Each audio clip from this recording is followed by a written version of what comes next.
Podcast, man, and there's certain moments that you have when you do these things, and I think it's more the moment.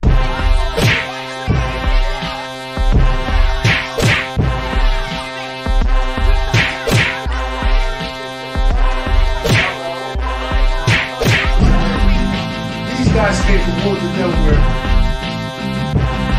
Where was you from? Now, who's fighting right now?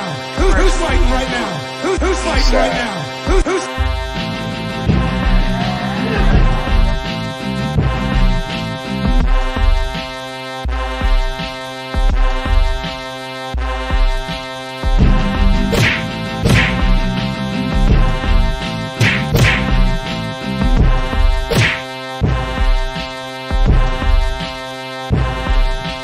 Let me see him. Let me see him. Let me see him. Let me see him. Listen, man, it's your boy D-Mac, man. Fire Nice Podcast. Let me see him. Let me see him.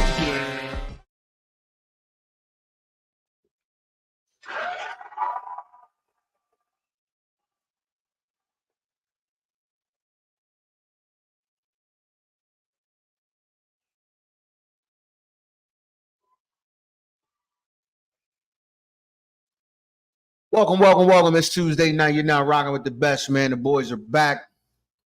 It's the Fire Nice experience, man. Thought-provoking, black culture walk through sports, entertainment, current events, politics. If it's out there to talk about, we're going to talk about it. Let's get it.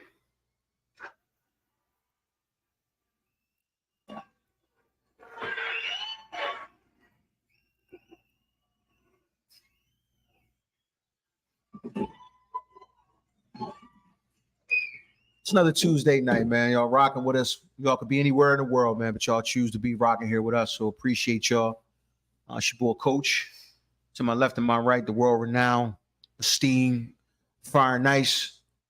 Shout out to B Matt. Yo. Love you, boy. How y'all feeling today? Feeling pretty darn good, man. You know, it's Tuesday night, my favorite night of the week. I got me a nice little day off in the middle of the week so I can get a little loose. But to all my people in Bangor, Maine, all the way out to Barcelona, Spain, and to my man B Matt doing his best all the way out in Bucharest, I want to give everybody a hello and how are ya? Absolutely. So look, man, it's Tuesday night, the best night of the week. I love being here with my bros.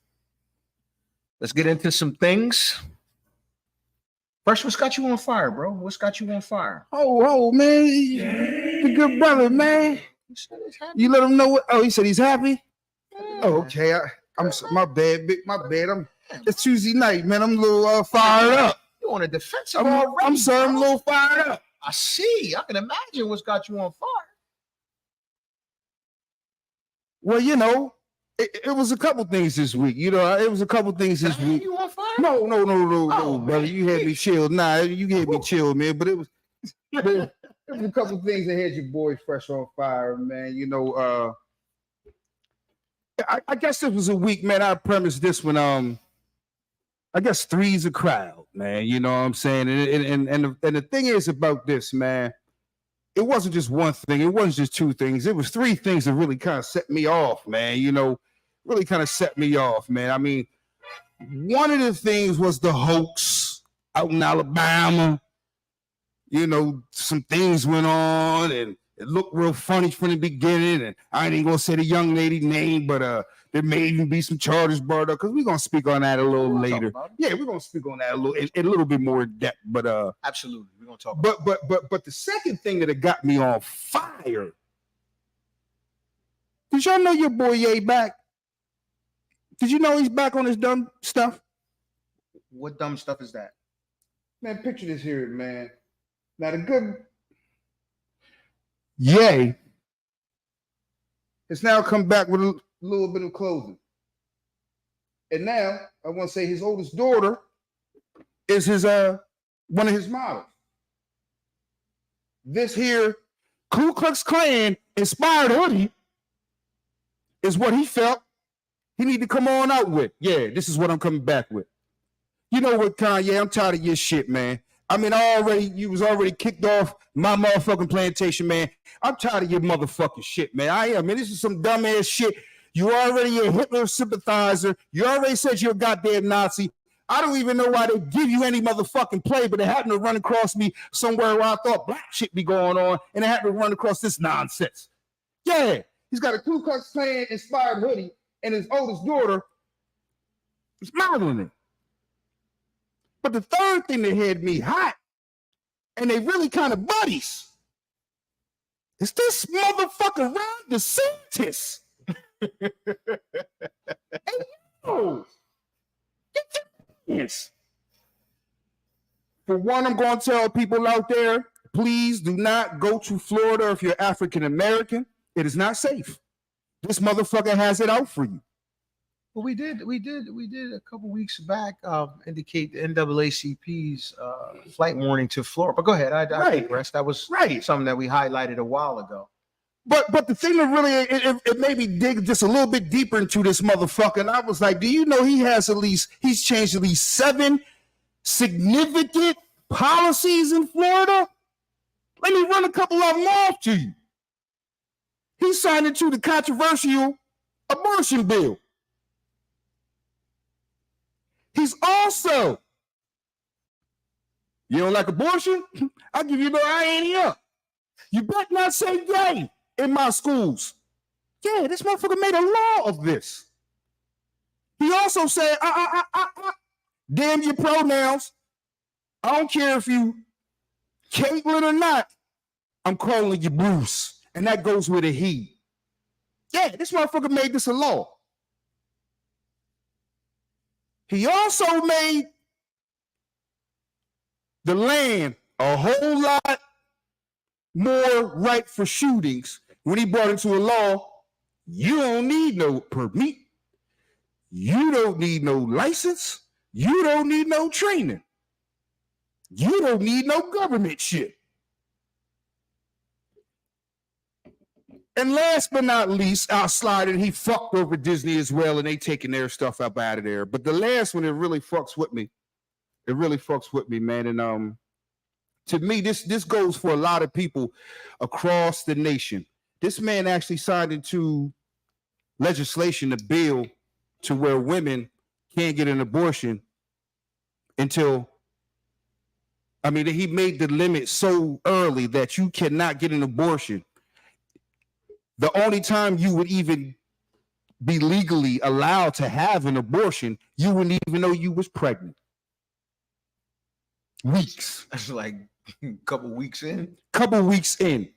You ain't missed. You haven't even missed a menstrual cycle, and this motherfucker, no abortions. Now I am a firm component and believer of it's not my body. I stay the hell out of it. But this motherfucker, Ron DeSantis. Not 1, not 2, not 3, not 4, not 5, not 6, but 7. And also, just as important, he said, fuck affirmative action, which led to the Supreme Court said, hey, Ron DeSantis said it's okay, so we said it's okay. So with that being said, man, I can go on and on in days with all this injustice is going on. Carlee Russell, you deserve a whole lot more backlash for the shit you done motherfucking pulled off. I don't know how a baby was going to walk 6 football fields without walking out the traffic, but that's neither here nor there. Kanye West, I was done talking with you until you came up with this Ku Klux Klan inspired fucking hoodie. But what made me really set me on fire is this motherfucker Ron DeSantis, because he's actually running to be the leader of our country and what they call the leader of the free world. And I'm so sick of these motherfuckers, man, blatantly in your face. They saying everything but we racist and we don't want shit for you. I'm sick of this shit. Ain't Ron DeSantis a Puerto Rican? Funny you should say that. That's what I think is racist. I think he see where the world's going in the next 30 and 40 years, where immigrants and Mexicans and Spaniards going to be here. All those laws protect Spanish people. The Spanish people who identify as white. Republican Spanish people. All Spanish people. Not all Spanish people. Actually, affirmative action hurts Spanish people because they are a minority. Yeah, they are. But the same process, like it hurted us and it helped us. But did it really help us? Yes, it did help us. We were still complaining about not getting into places, not doing this and not doing Yes, we that. were. So it hurt. That's the same thing with them. It helped, but it hurt. No. Because we don't, all them laws for Mexico. I would assume that a lot less minorities would have gotten into university and college without affirmative action. Well, no, I don't assume that. I believe that. I don't know that to be fact. And I know that more minorities got into college because of affirmative action. Now, without it, as you see, as my man Chris Rock always says, hey man, without minimum wage, these motherfuckers would pay you less. So without affirmative action, we're like, we ain't gotta let you. We don't have to have any diversity hires. No, we can have legacy applications and all of those things to what we have already deemed and proven. They would give those positions to students who are not even deserving. That was the backbone of affirmative action. Not just minorities are not getting in; they're not getting in behind applicants who wouldn't get in if they weren't white or if they weren't legacy. Action was, I'm just saying, the way that sounds is more for Puerto Ricans. How he's a minority. He's a minority. I know he's a minority. Okay, so how does taking affirmative action out to help a minority? You just grab affirmative action. I'm talking about all the shit. Okay, well, I was just talking about affirmative action. I was talking about affirmative action. All that shit. Well, I haven't even looked at any of the other things. I've just been talking about guns without what's the name for illegal immigrants. Motherfuckers coming from Mexico and all that with no papers or nothing. Well, that's not totally true. Not totally true. It's not totally true. I think that's what he's championing for. His people who come over, who might not be criminals, they might be real citizens. Want to vote and all that. But it's stuff they can't get because of their legal citizens. So he like, yo, everybody can get guns. You don't need nothing. Well, you do have to be a citizen and you do have to be a person that can actually own a gun. It's just not. And it was like, if you can own a gun, you can go get a gun right now. I mean, if you legally can own a gun, you can go get a gun right now. You can walk outside 15 minutes later and kill somebody with a gun you just bought. Yeah. So that's what I'm saying. I don't see how that Bennett. I didn't see how that. That's the first. That's the second. True. I ain't saying that's the best thing for everybody to have arms. I'm not saying everybody should have arms. There should be safeguards and all of this shit in place. I don't like ghost guns. I don't like straw purchases. Even if the Second Amendment says, without any qualifiers, that we all as Americans have the right to bear arms, I think there should be some oversight over firearms. ATF, I think there should. I think it may be a little bit too much, but there should be some oversight over firearms. I don't want everybody, motherfucking, who can legally shoot a gun being able to own a gun. I don't want that. I don't care nothing about the Second Amendment. I don't. You know what I'm saying? But if you legally can own a gun, it shouldn't be so fucking hard to own a gun. Is that because you don't like guns? No, I don't. Of course I don't like guns. So if you want to go buy a gun Mm-hmm. and they like, nah, you're gonna be like, yo, why the fuck I already was saying it. I already was saying. all that. But that's the reason why they were saying I couldn't get a gun, because I'm a felon. But you being a person who want a gun If you really go buy a gun and motherfucker said, nah, you can't buy no gun. You would feel like, oh, I can't buy a gun. Not because I just want to go shoot somebody with it, because I want to. He can. Okay. I know he can. I said if they said he can. They never said he couldn't. What is if they said? If they said, if. I know he said he couldn't. I know he can legally buy a gun. I'm just saying he's a person that can legally buy a gun. Mm-hmm. He can legally buy a gun. But they just like, nah, you can't buy a gun. Google, how would you feel? Why can't I buy a goddamn gun? You requested it, right? Why can't I buy a goddamn gun? That's what you saying just because you don't want people having guns. The Some Second people- Amendment wrong. Some people what? They gotta be mentally fucked up or whatever, right? Yeah. That's a different story. That's a reason. Now, if you don't have a reason where I can't buy a gun, you shouldn't allow me to buy a gun, right? They made something. Now, this is what I'm saying. They made something a reason. They was like, oh, you No, but your reason was the Second Amendment. Fuck that. No, I'm just saying I don't like the Second Amendment, but the Second Amendment ain't the Second Amendment. I'm like, But the Second Amendment allows people to buy a gun, and yes, it does. unless Right? you're mentally disturbed. Right. Sometimes. Yes. That's what I'm saying. If I'm a regular person about the Second Amendment, and y'all don't let me buy a gun, we got a problem here. Moving on. We got a problem here. That's what I'm saying. You just don't like the Second. You don't like guns. I don't like guns. I ain't saying that. No, I've never heard of a regular person who doesn't have stipulations upon them saying, no, that you can't have a gun. He said, why they said that? I'm like, they never said that to regular people. That's what I'm like. They never. We're talking about guns, right?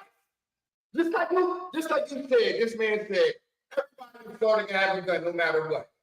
I did not say everybody in Florida can have a gun no matter what. Well, but you saying this, so why you all I said that he made it a law that everyone that is legally allowed to own a gun, they took away all the red tape and made it easier for you to get a gun. Now, what they never had recognized is any background checks on mental illness and any of that kind of stuff. So it was like, we ain't doing any of those background checks. Hey, that's what I'm saying. But besides the mental illness and all that, do you have a problem with he saying everybody that's legal can get a gun? No, I don't. That's what I'm saying. Okay, you don't. I don't. That's what I said. I don't. But the stipulations in some in just not Florida now, but for mental illness and all that, you know what I'm saying? That to get guns and shit, that's the Second Amendment. But this is what he's saying. We doing away with that. And I'm like, there are some people who I think this should not have firearms. You're like, nope. If you don't have a felony on your record that prohibits you, you can have a gun. I get what you're saying. Moving on. Moving on. Most retarded people don't shoot and kill people. It's the niggas that felons and all that shit. Handicapped people and they ain't out here killing people. They give you the Pretty label much. after you do this shit. Pretty much. It was a dude stabbed up a dude in Rodney Square a That's couple a years. knife. That's not If he had a knife. gun, what you thought he did? Nothing. We don't know. We don't know what he'd have done. We don't know what he'd have done if he had a gun. Moving on. He Moving on. probably robbed a store and got some food Let's have some fun. instead of shot somebody crazy. That's why he told Phil. He brought up one incident of a mentally ill killing somebody. Now, it was the incidents of regular motherfuckers killing people. It don't compare. It don't compare. I know it don't compare. That's what I'm saying. But these are legal. These might be legal people who are allowed to have guns. A lot of them ain't. A lot of them are. A lot of them are. We just had 5 incidents where motherfuckers with legal guns kill people. Not talking about door shot to the door shit. 2 people just got killed like that. 2 people just got killed in jail. What are you talking about? All right, we gotta move on. The people in jail.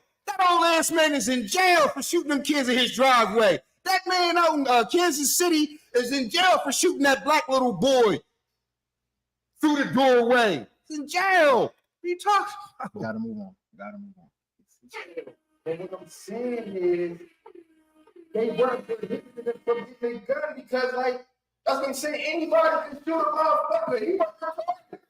He wasn't disabled. He wasn't mentally challenged. I just got a gun because it was my legal right, and I killed somebody. All right. Question for you. It's not a lot of fucking mentally ill people out here doing shit. They after the crime. And I ain't saying it. Everybody here mental. After you do something that's ordinary. They once they do mental, something was wrong. And I ain't know, and I ain't just saying mentally disabled people. I'm saying there are some people walking around like, nah, he or she shouldn't have a fucking gun. They already show a violent propensity. And those type of things kind of will be checked on in a background check. That's all I'm saying. Moving along. Can we move on? All right. Lighten the mood a little bit, man. Y'all niggas just whew. One thing for life for free. Pick one. Gas, groceries, alcohol, plane tickets, or pizza from anywhere. One thing for free for the rest of your life. What would you take? Out of those, Out of those. groceries. What would you take? Why would you take groceries? I ain't got no car. I'm not in the flying just places and all that shit going on. You know what I'm saying? I'm not a traveler like that. Now, what you say the choices was again? Gas, groceries, alcohol, plane tickets, or pizza from anywhere. Kind of want to say gas. Because I'm thinking about it in a different perspective. If I can have, you talking about I can just have just a my amount, or I can have gas for the rest of my life. Just got gas. I sell gas now. I sell probably gas take now. Gas. I It's sell between gas gas now. and groceries. That's what I Because I both sell I gas can, now. both I can literally. I mean, technically, if I got unlimited gas, I can sell gas at that point. So not only is it free for me, I can make money off of my gas. That's where I was going with it. You know what I'm saying? There's no stipulation. I didn't give you any stipulations. I just said for free. You put stipulations on my hypothetical question. I'm gonna take the gas. It's just gas. You can sell pizza if you want. Sell groceries if you want. Sell groceries. You can sell all of them. I was taking the question as in what I would want for now, not to prosper and make money. Well, you said groceries. That's not a bad choice. Yes. You eat for It's free. not a bad choice. To me, it's between groceries and gas. I wouldn't mind having groceries for free. If I was selling it, yeah, I would take gas if I was selling it. But Okay, well, you didn't pick gas though. because I didn't know it was Why? Well, you Nah, I didn't. answered the question as it was. Right. What would you take? Right. He answered the question as it was too. I said, what would you take forever? He added. He said forever. I just wanted to clarify. So He said what he would do with his gas. He said what he would do with his gas. That's added. I mean, to you. To you. You could have sold your groceries. You didn't say it. No, you just didn't say it. Groceries. I'm taking He said gas. If I can sell it, groceries. Did you say something about groceries? People sell groceries all the time. that's not the. People sell groceries all the time, bro. You didn't even know the question was. What He took the question and took it where he took it. You could have took it where you wanted to take it. I mean, The thing I was thinking about, I was like, if they give me this gas, they're not just giving it to me like, here, man, take this gas. there is no wrong answers. They What you would want? probably give me a gas station. Thanks. They might just give you gas for free for it. It's like you picked the wrong question. It's like you picked the wrong answer. You come to the gas station, show your ID, you get free gas. That's free. That's I still sell that as well. if they put it in your car. What is wrong with him, man? What's wrong? You all right today? You, bro. know what It's I'm just, saying? it's just a hypothetical question. Gotta get a free grocery store. Well, you got to pay. That's how many goddamn. Just, So if I say, I could have said free pizza. Goddamn, I'm gonna sell my pizza. no, so if I said, man, shit, if they give me a Papa John's, I want a pizza. No. No, it's choice. It's no wrong answer. It's no wrong answer. I don't have a gong out here. I have a buzzer. That's it. Just elaborating on the question, and then I just thought it was a regular question. What would you take? It was a regular question. You know what I'm It saying? still is a regular question. You want to change your answer? No, Okay. nah, I'm taking groceries for me. Right. For you. Right. You chose what you wanted. Hey. But if we want to go deep, I want all the grocery store. Nope, we ain't gotta go deep. Just give me the gas. Just give me the gas. Just give me the gas. Nah, that's what I'm saying. Say, they gonna give me all the. Oh. I mean, I'm thinking what I can benefit from most. And to me, those are the two things that I can sell. I can use my You sell all of them if you go by his logic. You Right. can have a pizza store. You Right. can have. Yeah. She wasn't thinking that. There's no wrong. You wasn't thinking that. Actually, that's why I said the gas. Because for all Because intents and you were purposes, thinking about- because number you two, wasn't thinking I'm- about making money what on I'm other shit. what I'm thinking about is okay, what works for me, and the biggest thing in my budget, maybe gas, right? Gas and groceries. So that's the two choices. I feel you. Now, But if were I'm you getting it thinking for- about a grocery store? I was thinking about selling groceries. Were you thinking about a No, I grocery wasn't. I wasn't. I was thinking about a gas station. That's for damn sure. Were I you thinking wasn't. about a gas station? No, I was thinking about selling gas. That's what I was thinking about. Selling gas. That's If what they I'm thinking give me this gas, how the fuck If do I they have get to me? unlimited gas, then I don't need unlimited gas. I just need enough gas for me. And what can I do with the unlimited portion? I can sell it. That's just like me ask. Okay, so let me ask this question. If I would have said weed, if I'd have put weed in there, unlimited weed, naturally your mind would have said, "Oh, well, give me the unlimited weed because I can sell the weed too." No. No, No, Would you I have thought wasn't that? thinking about the question like that. And he said, no, I wasn't thinking Nah, about the because question. really, I was totally saying. You said, what would you take forever? First thing came to my mind was, I was like, what do all of these things, what are their value? And that's why I was like, what did you, I was like, what did you say again? Now I've never flown, so I don't really know how much. I mean, That for costs. monetary But I said- value, plane tickets is probably the most expensive out of all those that hold the most value. But I went with an old securable. Says, you know what? Let me get that gas. I'll be selling gas for a long motherfucking time.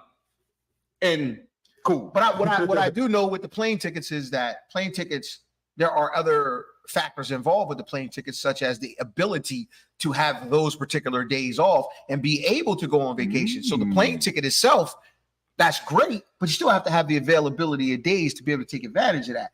I don't have to have any other stipulation with gas other than on my gas tank filled, I'm gonna go get gas. I'll fill up gas tanks. Simple question. Wasn't difficult. So, question for you. Hold before we go on, man, let me just give some shout outs. Good brother D-Rock in the place. D-Vaughn in the place. Diggle in the building. Minted in the building. Markel all the way out in the AM. Jab Pin Warrior Spirit. Willie Jenkins. Oh, yeah, Bucharest. Arab in the We building. love y'all, man. Oh, yeah. B Sport. Good brother from day one. Squeak. My name is Squeak. And my bro Van, happy birthday, Van. Happy birthday. Another quick question. Just your thoughts on this. I'm man. listening. And we can move on. A couple big movies out right now. One of them is the Barbie movie. I see a lot of black women praising Barbie, but if we go back, 6 months, 7 months earlier, white people had a fit with a black mermaid. Shout out Michael Ace Pyramid. Turnabout fair play. Par for the course. What's your thoughts? Well, Or fuck it, just keep moving. now what I kind of want to need to know is when Little Mermaid came out, I do remember, some people, oh man, why is the mermaid black and all this kind of stuff like that. But what I also think I remember is the Little Mermaid took down numbers. And I don't think it was just all black people watching the Little Mermaid. I'm gonna tell you right now, this Barbie movie is about to do numbers. It's doing numbers. It's doing numbers. But that's what I'm saying. Maybe I heard, and I haven't seen Barbie or the Little Mermaid, but from where I stood, I heard, the shit. Now it seemed like I heard a little bit more. The Little Mermaid, why is she black? Than I should have heard. But I think I heard it bust down some box office records. It did well. I'm saying it did well. It did well. I ain't gonna say bust down, but it did well. I think it may even, I ain't gonna say better than expected, but it did what it was supposed to do.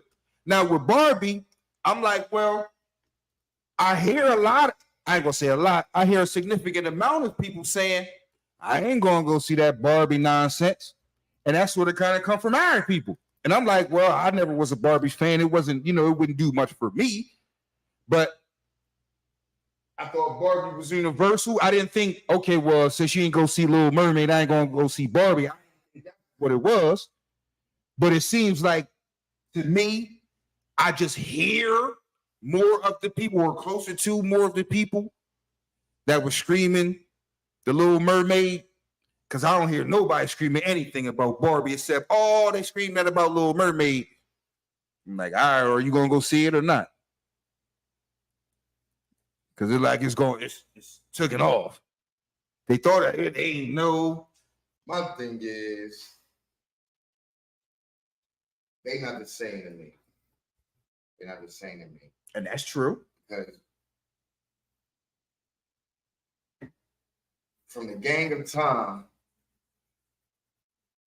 Barbie, you know what I'm saying? Your daughter ever played with Barbie? No.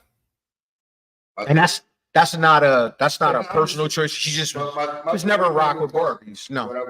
It's not. I don't think it's a thing for her age group. I don't think it was a thing. When she was little. Right. That's what I'm saying. For her age group. My daughter, she's only 15. So we're only talking what? At the most 8 years ago, she would have been like playing with Barbies. Yeah, I don't even think dolls.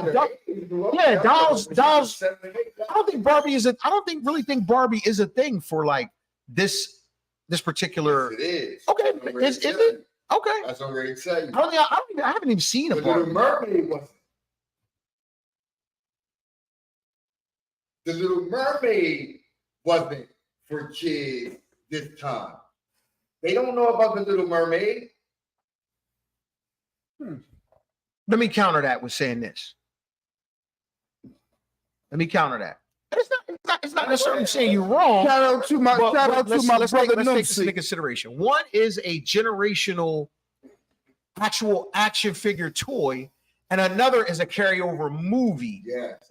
So that's the point I was bringing. Now, with that being said, kids who of age to see the Little Mermaid, they have no references of the Little Mermaid, and let their parents show them the whole movie. Ain't no Little Mermaid. Barbie, generational. Commercials, cartoons every year. Dollhouse, such and such, such and such. That's a long gap from when the last Little Mermaid movie was out to now coming out. Barbie out every year. Barbie going through generations of families. Little Mermaid not going through generations of families. Well, I kind of beg to differ.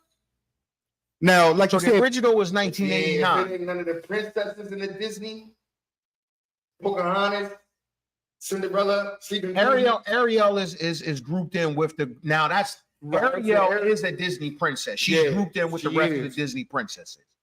Ariel is grouped in with because that's more the bigger thing. The Disney princess, the group of what is it, 8 or 9 of them? The Disney princesses. Yeah, that she's grouped in with those. As far as she has. I'm telling you from a person got a 12-year-old daughter who buy Barbies. I go in the fucking Disney store in the mall. I buy Barbies. You know what I'm saying? No. You saying what's the no to? The Ariel is not grouped in with the Disney princesses, or the she's not? Tiana, Mulan, Pocahontas, Sleeping Beauty. Ariel's in there. Ariel's in there. She ain't coming my path. Nobody with a fin came in my daughter's path. I'm telling you the truth. Nobody with a Little Mermaid said. That's fair. If you bought it, then you know. I Snow White, Sleeping Beauty, Cinderella. So it's Tiana. Anna, Elsa, Snow White, Cinderella, Aurora, From the girl from Brave. Rapunzel. I think that's Aurora, the little girl from Brave with the afro.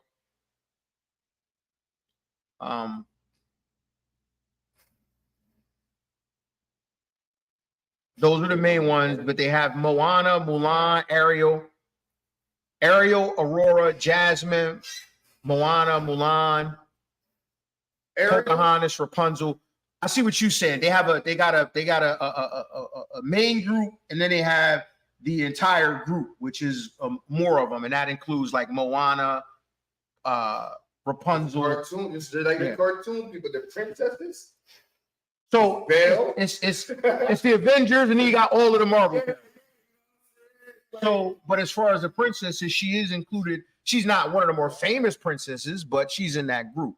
I just thought it was interesting that we got black people. But that's how like, and that's what I'm saying. It's grown black people. Like they kids probably. I'm saying I don't know.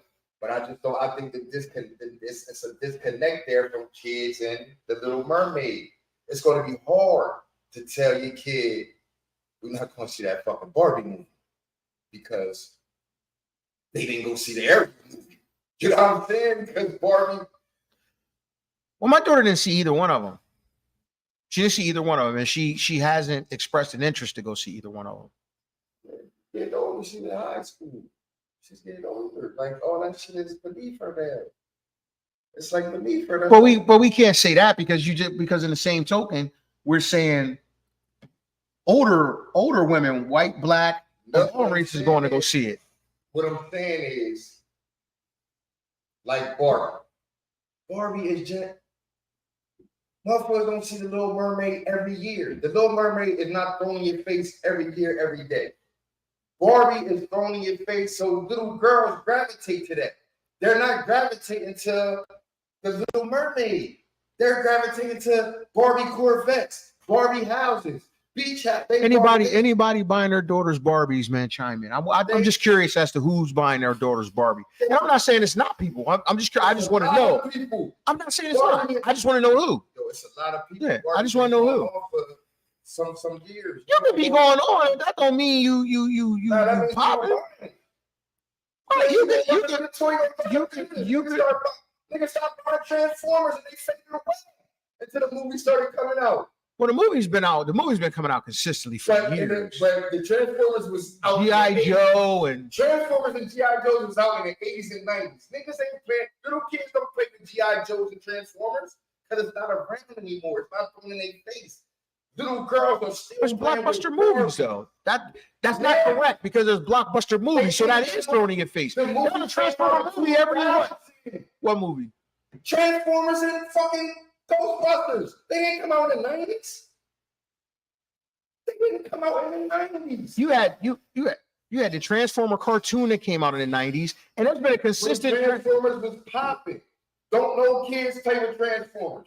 But there's a process every day, every 2 or 3 years. Little girls constantly play with Barbie. I don't know. I'm speaking to your comment about exposure. No, but I'm saying what I was to do is toys can go out of business and they don't buy it no more and play with them. I understand. Barbie never went out of business and kids are still playing with them. Don't no little boys play with G.I. Joes because they don't make them no more like that because they wasn't looked for like that. Barbie was looked for. Barbie was asked for. So why are they making the movies? Because the little kids ain't going to see the movie. They making the movie for people that were around when G.I. Joes was around. They make the movies for us. When I play with G.I. Joes, now we can make the movie and I can relate to the movie. How can you relate to the movie if they never even played with the toy? Easy. You introducing them to it. But they're not bringing the toy back out. They are. They don't bring up the Now, be it this. Now hold on, hold on. To the toy store. Hold on. Now that's where you're wrong. That's where you're wrong. I have a grandson, and we go to Target on a consistent. Now you're talking about G.I. Joe. What are we talking about? G.I. Joes or Transformers? Both of them. Great point. There hasn't been a G.I. Joe movie in over 5 or 6 years. Transformers, there's a consistent movie every 2 to 3 years. Okay, time out. So wait, G.I. Joe hasn't had a movie overseas. This is the first ever Barbie movie. She been going for years. Right. With no movie, but steady pushing product. Right. Pushing product. G.I. Joe ain't been pushing product. So they went to the movie game. And now off the movie, I can push product. But movie generates. Hold on. Hold on. Guess G.I. Joe is in the new Transformers movie. Guess what other product they've been pushing for years, though? Little Mermaid. They have been pushing Little Mermaid product for years. Disney thrives off of merchandising. They have a whole Disney. I'm in the toy store. I don't go down the girl aisle. I don't go down the girl, but what I do in the store, I gotta buy Cinderella dresses. So you like dressing up and doing videos. right. So you seen the mermaid Ariel. So you're in the Disney store. I'm in a different aisle, and I'm telling you, there are Transformers that they're selling. I know they're selling. Well, if you know that, why do you say they're not playing with them? They wasn't selling before the movie started popping again. That's what I'm saying. They wasn't selling Transformers and G.I. Joes was not selling until the movie came back and made the interest to go back. You know what I can say though? Okay. You know what I can say though? Barbie, I'll agree with you. Barbie took a dip as well. Proceed. So by your logic, you're saying Barbie never dipped, and they're making a movie just to make a movie in 2023. No, I'm not saying. I'm saying Barbie has been a staple for little girls for not if you explain like that. Ever. That's what I'm saying. Not if you explain like that. The little staple for little girls. But the Little Mermaid has been just as significant a staple as Barbie to this generation of little girls. I'm telling you now, because they don't know about Barbie like they know about Disney. You're not going to tell me that?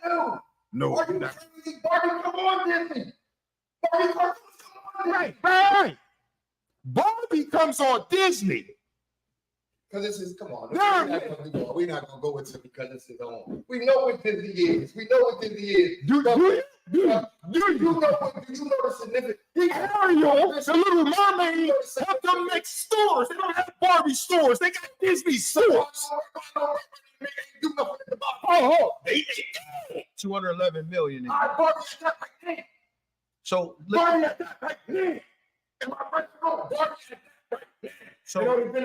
this says the fanfare around Margot Robbie's Barbie may not be enough to jolt the iconic Mattel doll sales out of a slump. Yeah. They're still selling though. Not like they was, just like you said, G.I. Joes and Transformers. We know they're selling more than none. I know that's what's keeping Mattel alive. Barbie, keeping the whole company alive. Barbie was how many years? Barbie was Mattel's top brand from 2019 to 2022, according to company data. But its gross billings, or the amount invoiced to customers, fall way behind Hot Wheels. Yeah, I don't know if grown women. We talking sales. We don't have to discuss that. We talking sales. That's just sales. Because you mentioned sales. You said they're keeping the company alive. You said they're keeping the company. You still have to go through the genres of the sales. I ain't never seen a Hot Wheels fucking movie. You sell it to little kids. Hot Wheels just don't sell to little kids. I know grown niggas that buy Hot Wheels for collectors and all that. It's just not selling to little kids. But they're selling. You got a broader base. Come on, man, you got a broader base. Wait a minute. What's the argument here? I want to make sure what's the argument? Because you didn't jump through a couple of different things. What we things. was talking about was the Barbie movie outselling the area. And what I was saying was, Okay. a lot of little girls, little kids, they're not really familiar with Ariel and the Little Mermaid. Okay, I don't think we just. Okay. But that's the whole, y'all did this student. That's why they got to the No. You was like, you did. She was like, you know, ain't doing it. Like, oh, we just said. But y'all disagree. I would have went to the argument. What I said was, Barbie has been selling for 50, 60 some years. And I gave you in your face. He just said. now. So we not gonna be that. For making money, selling it, dog. And we said. Go ahead, bro. So okay, I'm just asking this: Is Barbie more iconic? Yes. Transformers? Yes. Yeah, that was the original argument. It's not because of money. We were talking about Mermaid. Because it's older. Well, no, I'm not gonna say because it's older. One of the factors are it's an older product that spans multiple generations. That's what I said. I said Barbie spans multiple generations. Multiple generations of little girls. Little Mermaid doesn't. That's what I said. And he said it does. It does. It does. No, because Barbie's been out since the 30s. Reaches as far as Barbie. Do you think that? Do you even think that? Do you think Little Mermaid reaches as far as Barbie? Are you serious? Little Mermaid came out in 1989. I think Barbie's been available since Are you for real? maybe the 50s. That's generations. Yeah, so Barbie is definitely more iconic. You just said That's it. what The it was. reach and all this. That's what I was saying You- from the you see- beginning. So why did you complain about me saying Barbie is generational? 50-some years of being in your face all day, playhouses and all that. It's gonna do more than the Little Mermaid. Nobody disputed it's going to do. No, You said Little Mermaid is not doing good. Little Kids don't watch it, and it's not generational. just said that. I You just said that. You No, said- it you wasn't said- doing good. My point was You said it ain't going as good as Barbie. No, You said it don't span I generations. said that. I just said that like 5 minutes ago, Fresh. The basis of the argument was 50 years of generational fucking Barbie. Mhm. Little kids are not up on Little Mermaid like that. It's more. You keep saying you keep giving them look, but So You said little kids. wait. They know about, but they ain't buying it. Wait a minute. They ain't fucking buying it. I just got a question. Let me ask the question. You saying little kids are not up on Little Mermaid, right? they Now, with that being said, so go ahead. So with that being said, so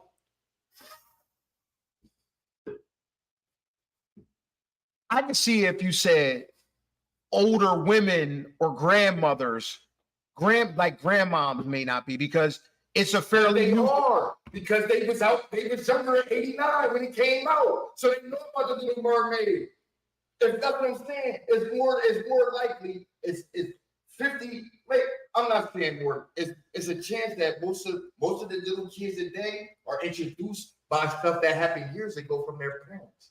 They're not getting introduced from Barbie from their So at 80, if the movie comes out in 89, right? Those people are the ones that would how 89, I was 12 in '89. so you were 12 I in was 89. 12 in '89. So- I knew about the Little Mermaid.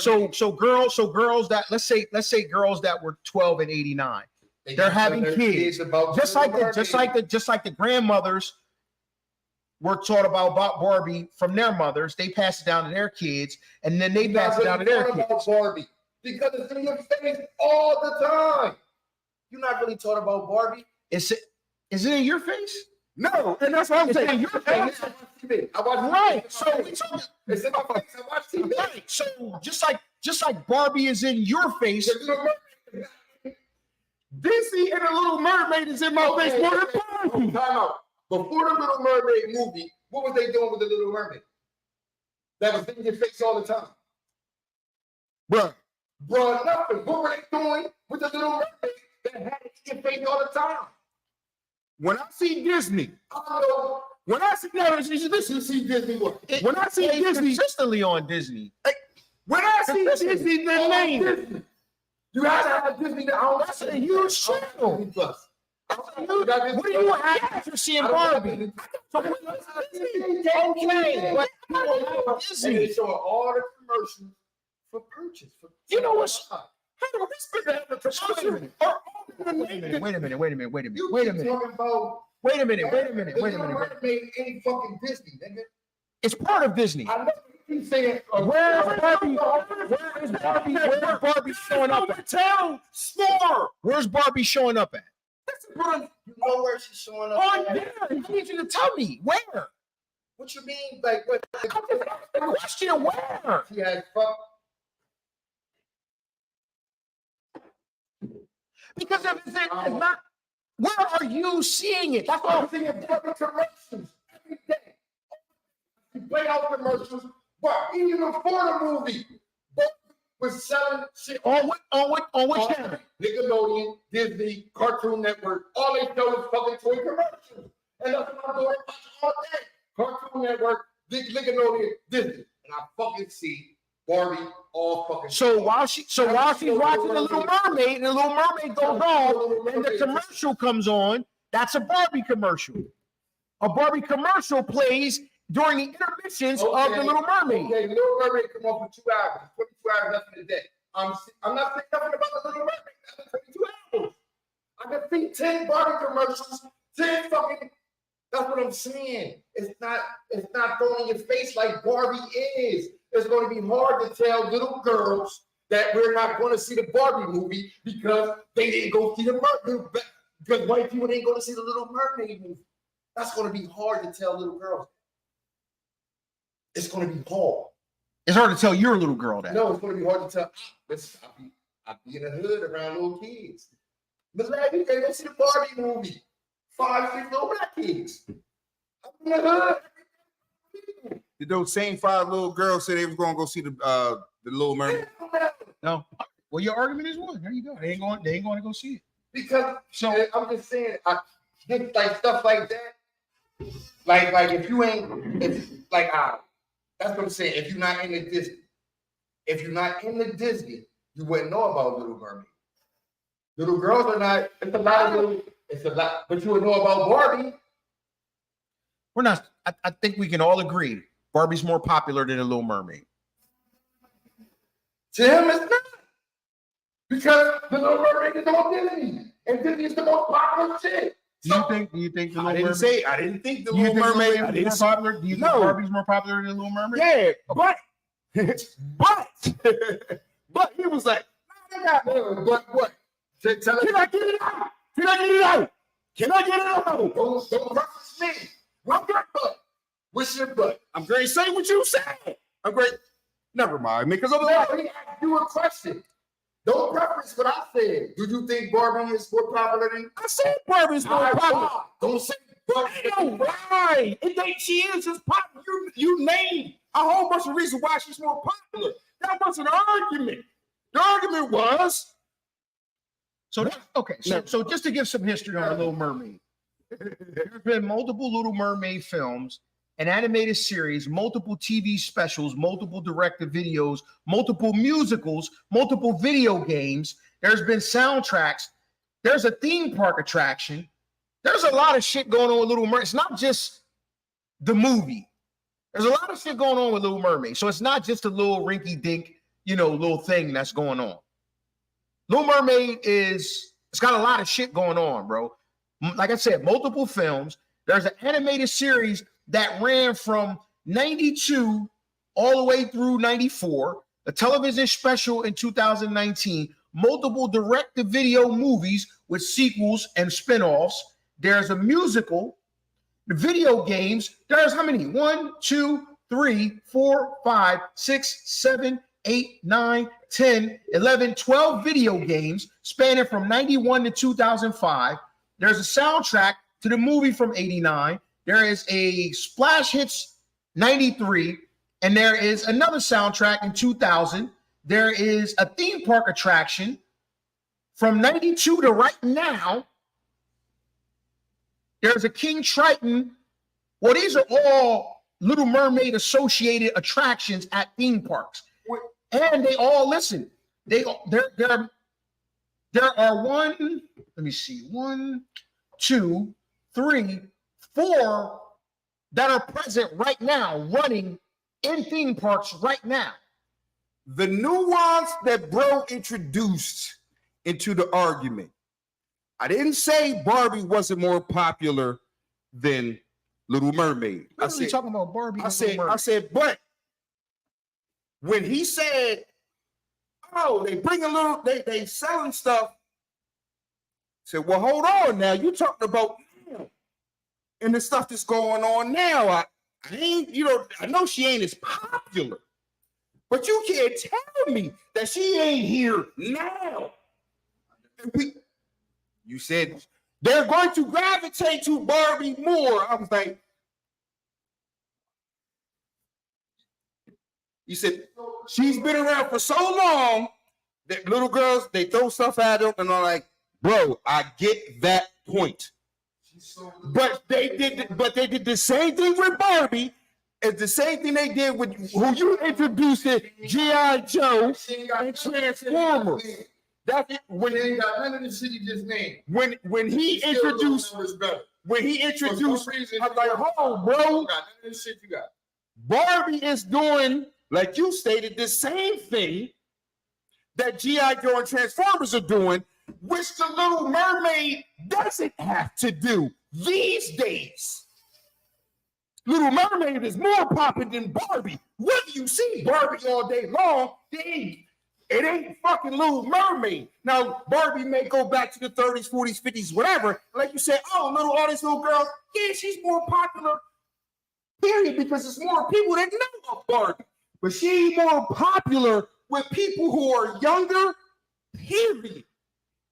And I ain't talking about kids. I'm talking about like 30 and under. Because they doing the same thing with Barbie as you said that they did with failing franchises as G.I. Joe and Transformers. That was the, but I'm like, oh, that's the same shit Barbie doing. He said, oh, they selling. And then bro brought up, they had been in the dip for I don't know how long. That's what I'm saying. It took them 80 years to do this.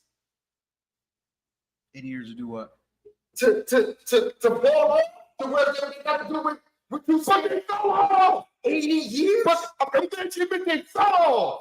Because you was like, what you said, to do what Transformers and G.I. Joe did, it took them 80 years. Little Mermaid ain't have to do it. She ain't been out 80 years.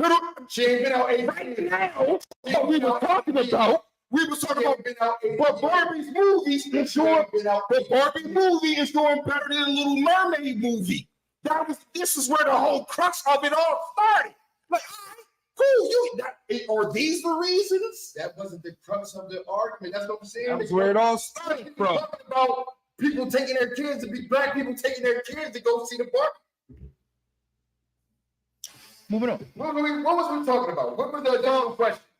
The initial topic was, just thoughts on, black people taking their kids back on the taking, praising the Barbie movie and giving that, And that's the purpose I was making. It would be hard because little girls are, even if they don't have Barbies, they're playing with someone else's Barbies. I've seen little girls come to other people's houses and play with it would be hard for a parent to be like, man, we're not going to see that Barbie movie. Because now I'm having his preference off what he said because they were saying that the Little Mermaid was black. White people wasn't going to see that. So I'm like, yo, it's going to be hard for black parents to tell their kid we're not going to see that Barbie movie just because you thinking white people didn't go see the Little Mermaid. It's going to be hard to tell your kid that because Barbie is iconic. Them little kids, them little girls like Barbie, dog. They like buying them clothes. They like buying them shoes and dressing up that. They like that shit. They like that shit. So listen, check this out. I don't know if we covered this last. Now, did we cover the mixtape doc?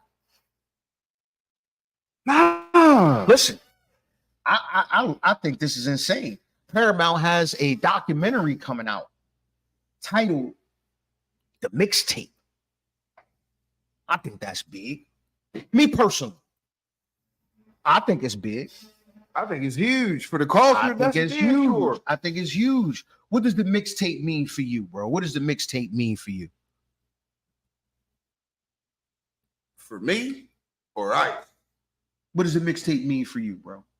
Well, the mixtape for me meant that you was going to hear an even elevated or more concentrated level of hip hop. Because from what I heard of the mixtape, and it's a couple different styles of mixtapes, which I'm assuming they're gonna get into. It's a couple, like shout out to Ron G, he got the blend tape. You know what I'm saying? Shout out to DJ Clue who get exclusives. You feel what I'm saying? But it wasn't just the radio, and it wasn't just the radio rocking at 5 o'clock. You feel what I'm saying? It was like, nah, it's something new. You ain't heard this. It's exclusive. We blending it together, or we blending two songs together like they don't do on the radio, and they both go together so greatly. And on top of all of that, you can't get it nowhere but from me. What's the mixtape mean to you? Man, it just me. I don't know. I'm from the. I'm fucking the cool and shit. Just hearing exclusive shit. Never heard before shit. You know what I'm saying? That's all. The mixtape goes so far back, man. You know what? I'm gonna give you a little history lesson, y'all. First, gonna get into the Wayback Machine. Give you a little history lesson. Before you go, hold on. Before you go, for me, the mixtape is. I've always looked at mixtapes as the underdog's playground, where you can where it's level playing field to me on the mixtape, and it was always to me where if you wanted to build some buzz around your album or develop a following or develop some sort of status, you would go crazy on the mixtape and create that buzz, that synergy with people waiting for you. Like, okay, he done burned it down a whole year on the mixtapes. Mixtapes gave you that, like, okay, I can't wait till this nigga drop. And it's a blessing and a curse, because sometimes you could set that stage and fall short crazy off that anticipation. Can I buzz? Bruce. Yeah. Bruce. There are some mixtape legends that didn't necessarily translate. It was incredible on mixtapes. That's what it to me. I always looked at the mixtape was like, okay, this is the real. This is the artist. The album to me didn't necessarily give you a true depiction. It gave you a depiction of more of their creativity and their ability to appease the masses. But the mixtape, that was more of who they were, the essence to me. But well, I mean, when it came to what you saying, I guess the style of the mixtape, more of exclusive, putting people on that type of, that was more the early to mid 90s style of mixtape. But like the first mixtapes in hip hop, talking about like the 80s, the 80s and early late 70s type of not mixtapes. And that's what I was saying. Like the very first mixtapes, they was just bootlegs of parties of when Grandmaster Caz and different crews was rocking. Like, yo, school them. Right, you know what I'm saying? Like that was actually, they were, before it was even called a mixtape, that was what was precursor to the mixtape. Just bootlegging shit. They was like, yo, these motherfuckers was rocking at Latin Quarters or at the Rooftop, the Red Parrot or whatever, and nobody gets to hear it, but everybody hears it through New York. You feel what I'm saying? Like, oh, you hear about this shit? So some entrepreneurial motherfuckers, as we black people are, you know what? I'm going to sneak my motherfucking whole briefcase in this motherfucking party and tape the whole motherfucking jaw. So you go in, oh, I didn't tape the whole early piracy. Early piracy. So then you go on to, you say, well, I didn't take an hour Cold Crush. I got a whole nother hour on the other side. Shit, Treacherous 3, they playing that like quarters. Shit, let me go down there, bootleg that. Now what you have is what you call a Mixtape. Now, what you talking about as far as the era of people showing and proving and things like that? Because I can actually assume and recall in the 80s, the mixtape era was kind of low. It was just bootlegging. You feel what I'm saying? Like people just bootlegging shit like, oh, I got the new Eric B. You got the whole, nah, I got like 5 songs. Oh, okay, yeah. That was sort of kind of the precursor to, okay, you know what? Let me start putting my own shit out, but it's y'all shit. You start having different people, they start having what we call blend. Different iconic DJs. I want to give a shout out to the youngest in charge, Ron G. Because he to me, I think he was the one who came through with what we kind of know of the new era of the mixtape. The bridge, Which was called a blend tape. He would take, most of the time, it would be an R&B song, a cappella.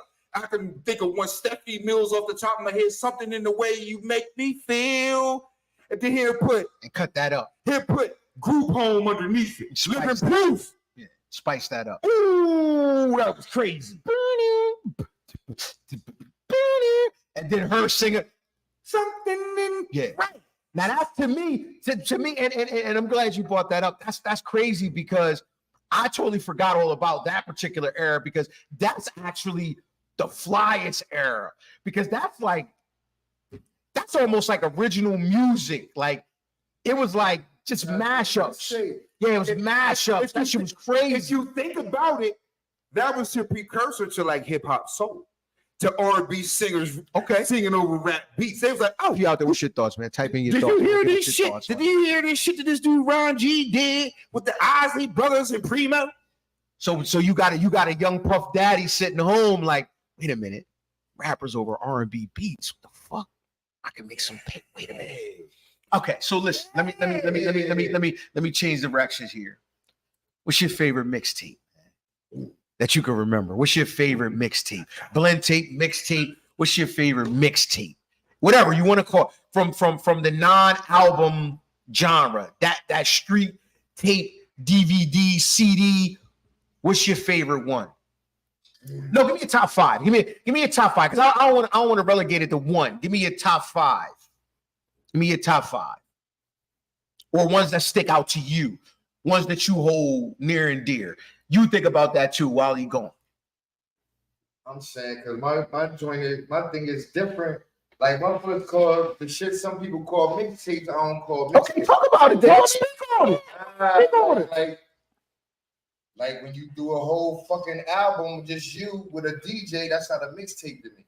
Example, give me an example. DJ Drama. Okay. That's not mixtape. That's now, an album, an EP. So would you consider that a mixtape? Nah. No? With Ron G and them was doing is what I consider mixtapes. So if you do a whole album with DJ Drama, what do you consider that? An album with DJ Drama. So is that one of your favorites? I'm saying I like it, but I don't think it's a mixtape. Okay, well it's not a mixtape then. It's not a mixtape because that's the album. That's like are you? So that would be in the genre of a DJ Khaled, Nah. So what's the difference between a DJ Khaled and a? But they hear them say Drama. That's all he does, and he's considered the best mixtape nigga ever. He gets one artist and makes a whole album of songs. Your Gangsta Grills, is that the Gangsta Grill? So is that? I see where you're coming from.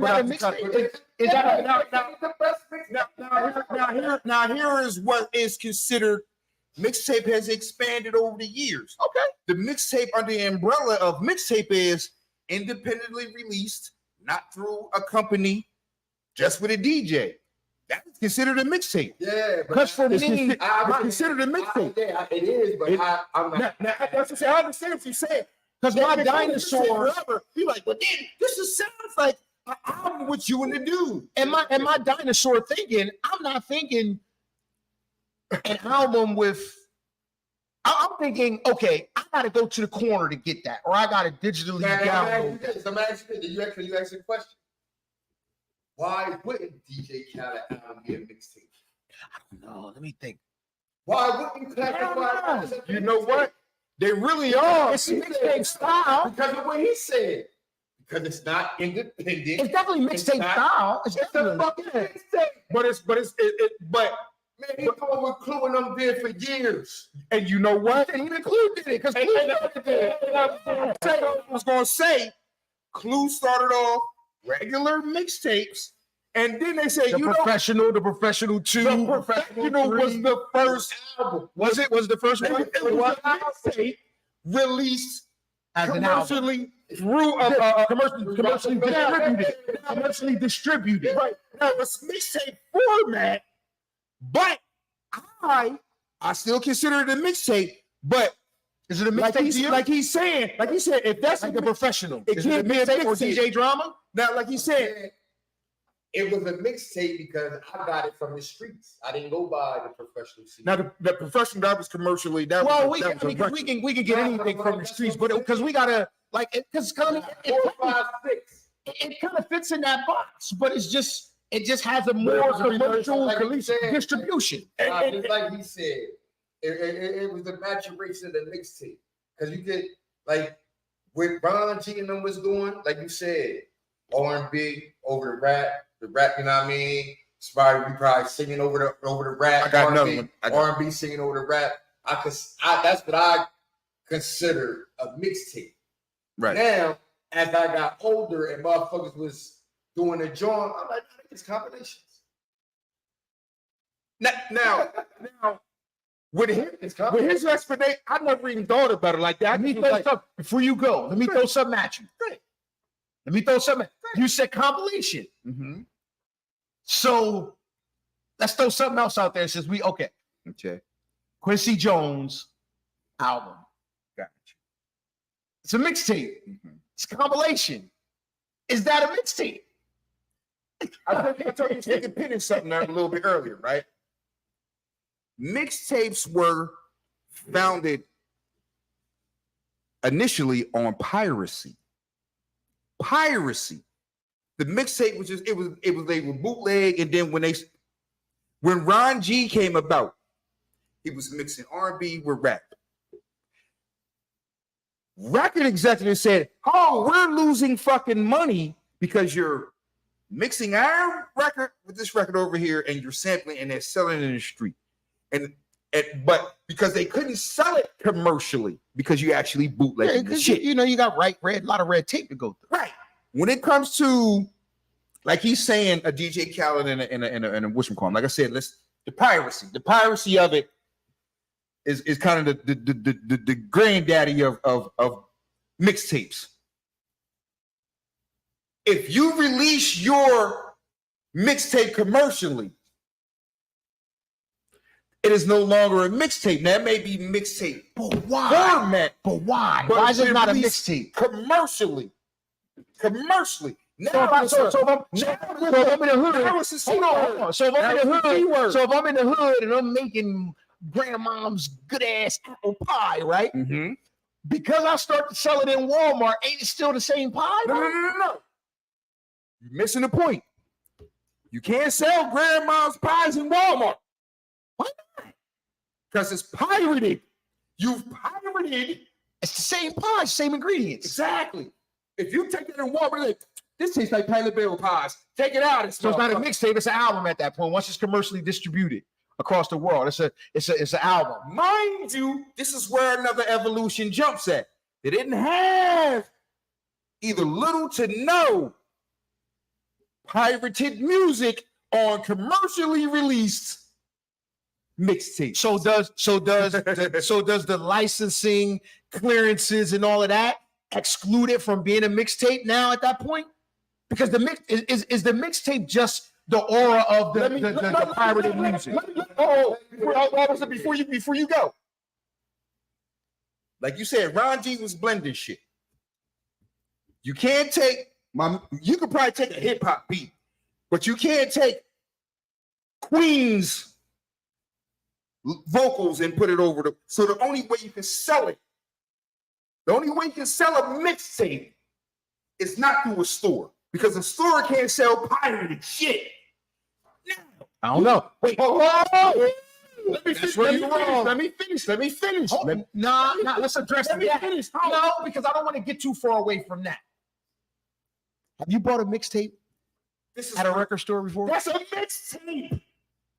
You said Real record store. okay.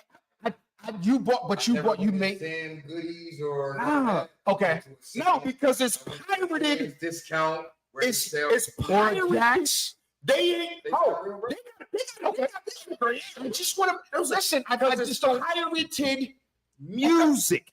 Proceed. The professional, and like you said, DJ Khaled's music is not pirated music. It's not taking a beat from 1970, and it's not taking a beat vocals from 1980 to make a song in 2023. That's not what's happening. He's just taking, you make the beat, you sing the hook, you rap, and you rap. Now those ingredients make a mixtape only if you're pirating the music. If you're making original music, Unlike his reproduction of. because that's what makes it. That's what allows you to make a mixtape.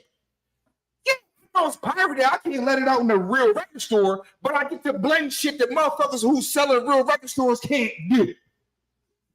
Let the record reflect. What you're doing is illegal to sell. You can do it in a party, but it's illegal to sell. That's why it's bootlegged on a corner. What DJ Khaled, what DJ Clue started with, hold up. Hey, Doro, make me an original beat ain't nobody heard. I know I can get the original rap ain't nobody heard. There's no pirated music, but it still has a mixtape boundary around it. Oh, this is all on the fly. But it's not Bismarck's beat and Aretha Franklin's voice. That's what makes a mixtape different from a commercial release. So what's your That's how I feel. Like Clue and them when they started popping, like he said, it was shit we never heard, so we don't know. You know what I mean? We don't know if it was. But people were angry at that time, though. Yeah, you had people yeah. mad that some of them records got out. My thing of a mixtape is raps over a different beat. Maybe a beat we heard. You know what I'm saying? That's what I consider a mixtape because I can't. You know what I mean? That's what I get from a mixtape. Like you got, like you said, you got. You know what I mean? Group Home rapping over Stephanie Mills. That's a mixtape. That's a mixtape. But that's what I'm saying. Everything that they classify as mixtapes don't fall under that. Right. That's what I'm saying. Like mixtape to me. Now it got to the point where you had Clue and them making compilation albums. Because if I'm just getting a song and putting it on an album, that's a compilation album. The only thing is different is the pirated music. Because in that time you had Lil Wayne who dropped mix CDs. Now he was rapping over and talking other people's beats. Right now, I agree with you that all of this shit is mixtapes. I mean, all of this shit ain't mixtapes, but people aside from us have classified these things. And I'm like, okay, well, cool. I'm not the authority on what is or what ain't. So let me ask this then. So okay. So what is it when the artist, and this is purely I want to say probably a 2000s and beyond thing, or maybe 2005, I want to say 2005-ish. What is it when the artist drops an album or a tape, a collection? Let me say this, a collection of music, only them and some features of them rapping over maybe unheard, unreleased beats or other people's beats, a la you rap over other people's beats. That's a mixtape. It's a mixtape. Okay. So the Ron G style. So the Ron G style. That's a mixtape to me. That's a The, mixtape to me. so the earlier than Ron G, we got the doo wop, Tony Touch, and we got Even earlier than that. So those are mixtapes. Mhm. All right. So with that being said, now that we've classified what we feel is a mixtape, what's your holy grails and mixtapes? It's hard. I don't even know the I don't want it to be hard. That's why I gave you. Okay, well, think about it. Think about it. Give me something that stick out. Give me something that stick out Now, for you. my favorite mixtape, whatever genre, whatever style you want to put it in, doo-wop 95 Live. Because to me, he actually had all the components of a mixtape on this motherfucker. You feel what I'm saying? Like, Mixtape in its purest form, as far as you're concerned. right. I mean, he first of all, he could blend R&B with rap. That was nothing. Second of all, I can get me an exclusive rhyme, whatever. Cool, no problem. Third of all, you like an exclusive rhyme? I can get you an exclusive beat as well. Hold tight. Nigga, rap too. Everybody in the crew, as far as mixtapes, they was covering all the angles. Doo-wop in the Bounce Squad. 95 Live. You go back to it, you're gonna nod your head for 2 hours. Give me another one. Give me another one. Now, Give me another one. I guess I'm gonna take you a little bit back, but I ain't gonna take you deep. The mixtape that probably changed hip hop. The mixtape that had Grandmaster Busy B on one side, but it had Treacherous 3 on the other side dissing them, that changed hip hop forever. They don't know. In the beginning, it was bomb diggy, bomb the dangy, dang diggy, diggy. No, I didn't have it. Talk about you, nigga. Nigga, relax. Anyway, so You like the mixtape, right? You heard it. I've heard it. I don't have it. I've heard it. That's all that counts. Now, and I've heard the story. Let me put a descriptor on that mixtape that you heard. Yeah, I've heard it. And when I heard it, it made me go back to hear the story about it. And here's the story. Okay. The story that night was, I want to say, in 1980 or 1981, when DJs was still prominent in front of hip hop, and Busy B was the best MC out there, because he was bigging up his DJ. I want to say DJ Hollywood, bomb diggy, bomb it, dangy, dang diggy, no problem. That's Busy B. He's a cold chief rocker. That's what he do. Yeah. On the other side of that tape was the Treacherous 3, who we know famously, Kool Moe D was in it, and he dissed the shit out of Busy B, who was a great MC in hip The hop. renowned feared MC. But what people don't understand is that was the first time that rappers who rap like they do now, that was the first time that was previewed on that fucking mixtape. He said, "This nigga upstairs killing you, Busy. What's going on?" He said, "I got dollars." No, you don't understand. It's a whole new genre coming through behind you. Content in your lyrics. Give me another one. Give me another one. What's another one that stick out to you? Ron G. He was called he was called the youngest in charge. But the tape has got Where I Want to Be Boy on it. Where I wanna be boy. But it got like a crazy ass like Tribe Called Quest.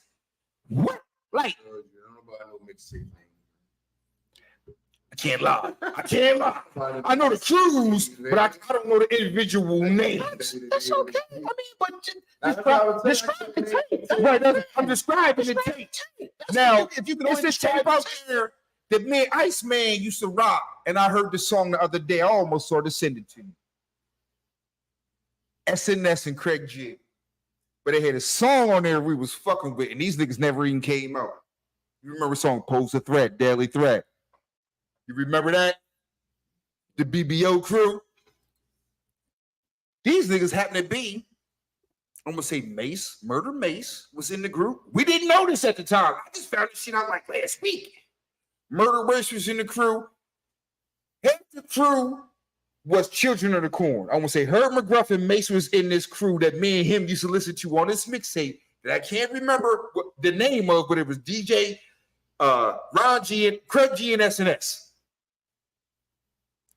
And the last one, I'll probably say give me Any recent one. I don't know. I can't front on any recent ones. I can't really give them the whatchamacallit, but I'll give you Tony Touch 50 MCs. Any recent Tony any Toka. recent mixed CDs or Recent albums. just I don't know, bro. Just within the last 15 years. I ain't listening to mixed CDs last 15 years. But I have. I ain't Because gonna lie. and the only reason I say that is because you got guys who've had mixtape runs like Jeezy. You've got they wasn't mixed. That's That's what- what I'm saying. That's not what's like. I don't consider them mixtapes. That's the fucking Gangsta Grill's album. So the mixtape was Gangsta Grill. On some real type of time, with his explanation, I'm like, they call them mixtapes, but they really just, you know what it really is? Best of both worlds without the R&B motherfucker. so that wouldn't be a mixtape. these albums aren't commercially released. They're Now I'm saying they're not commercially released because that y'all part makes it. y'all gave a description. I'm saying, but that part to me, that totally makes it a mixtape to me. So Because it I mean, wasn't there's released commercially. classic mixtapes that y'all saying because you got So Far Gone. Wayne has had a crazy mixtape run. G Unit has had a crazy mixtape run. Currency crazy mixtape run. Don't get it fucked up. Jeezy's mixtape run. We was talked legendary. about him earlier, and you said Fab has a mixtape run. You said what you said, but 50 got a crazy motherfucking Right. But those aren't commercially released albums. Go in the store and find them And out. that's what I'm saying. Those are albums that you had to go to the corner To get. me, even though I would consider like, yo, that's an album when you're a homie. But with it not being released commercially, that's letting me know, oh, there's a pirated / bootleg to this.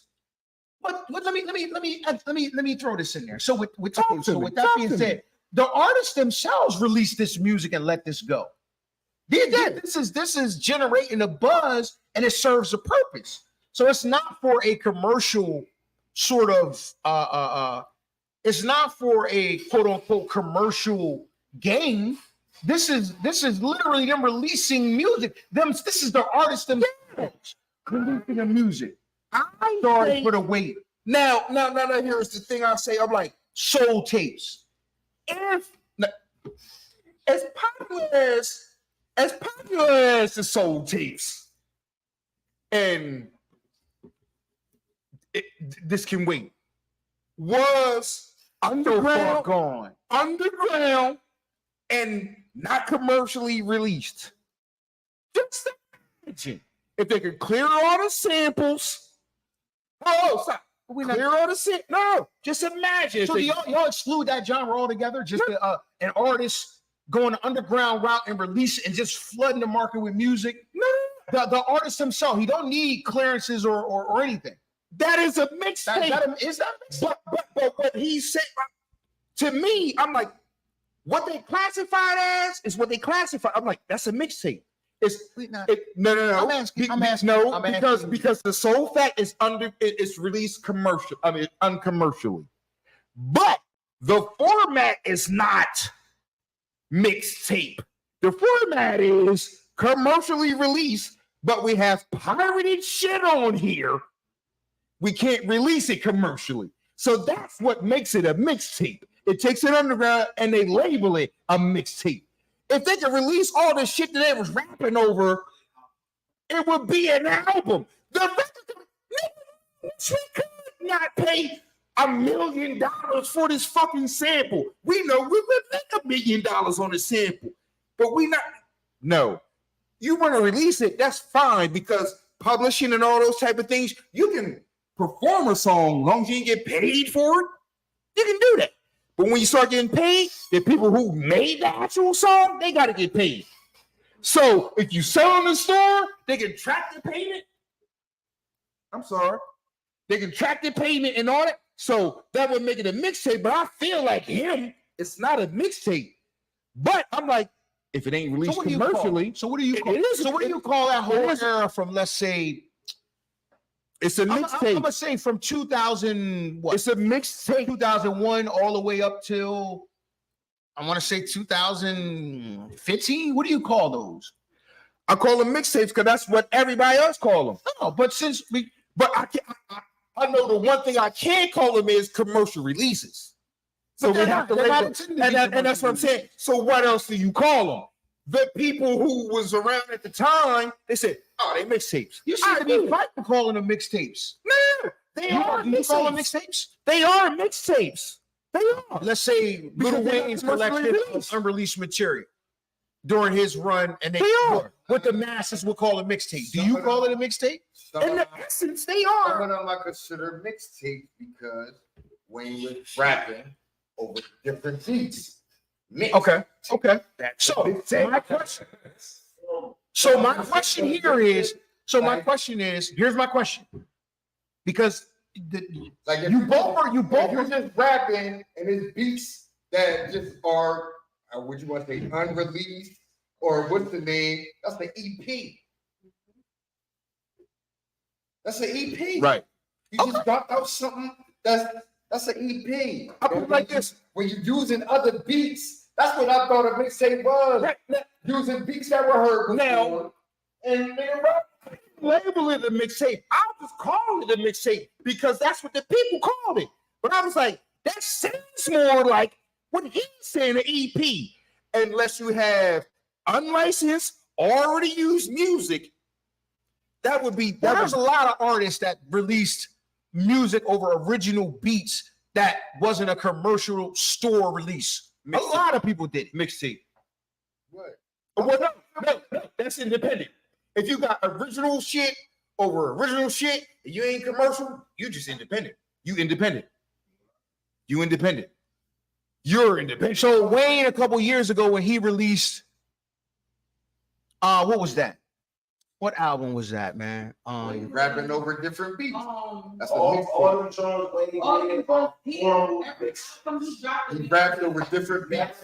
If you rap over those are mixtapes. beats that are known, beats that are known. I don't care how don't they are. There are beats that are known. That's a mixtape to me. That's a mixtape to me. no little lane mixtape, you can get it right there. Set up, he put it out. Yeah. So, his choice. All Lil Wayne projects, no ceilings. Sorry for the waits. Shut the channel on the building. Fire house. All them joints was mixtapes. Now, when I came in, I was on the soul tape. Fab is a signed artist.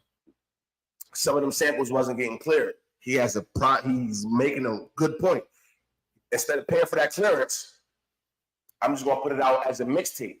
Now, I'm not gonna make money off the mixtape, but I'm also getting a check as a performer. Like when you perform, you get a check. However, I can still perform this shit and get paid without paying them. But I can't call it a mixtape. All I gotta do is call it a mixtape.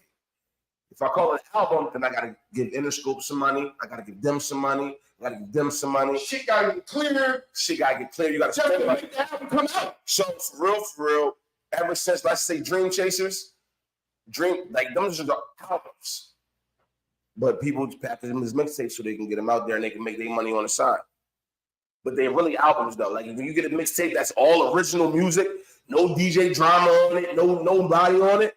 Those are really niggas' albums, but they can't take it to the label because some of this shit ain't right. So they can still get money in the streets off of it. So they call it a mixtape. That's how it goes. If you got all that's independent, and if you got some joints underneath it that's industry, that's a mixtape. So for those late in joining, man, Paramount is releasing a documentary on the mixtape. It is set to debut. Who had the greatest mix? Fuck out of here.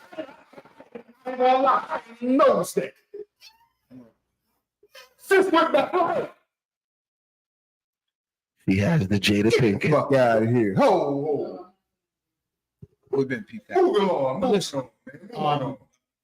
Yeah, they're releasing a mixtape, documentary on the mixtape history and culture and its impact and the phenomenon. Before y'all move on, may I ask you, gentlemen, what would be like your top 3 mixtapes? Well, we Or did top three that, series. and we Y'all got do his most impactful that he felt was near and dear to him. Man, Give me if I had yours. to pick- If I had to pick, just to classify shit that they classify as mixtape, I'm gonna say Clue 4, 5, 6. That's a mixtape. That's when I first ever heard Take You and you know what I mean, New York. Who was the biggest Clue competitor? Because it was a race at one point between Clue. It was.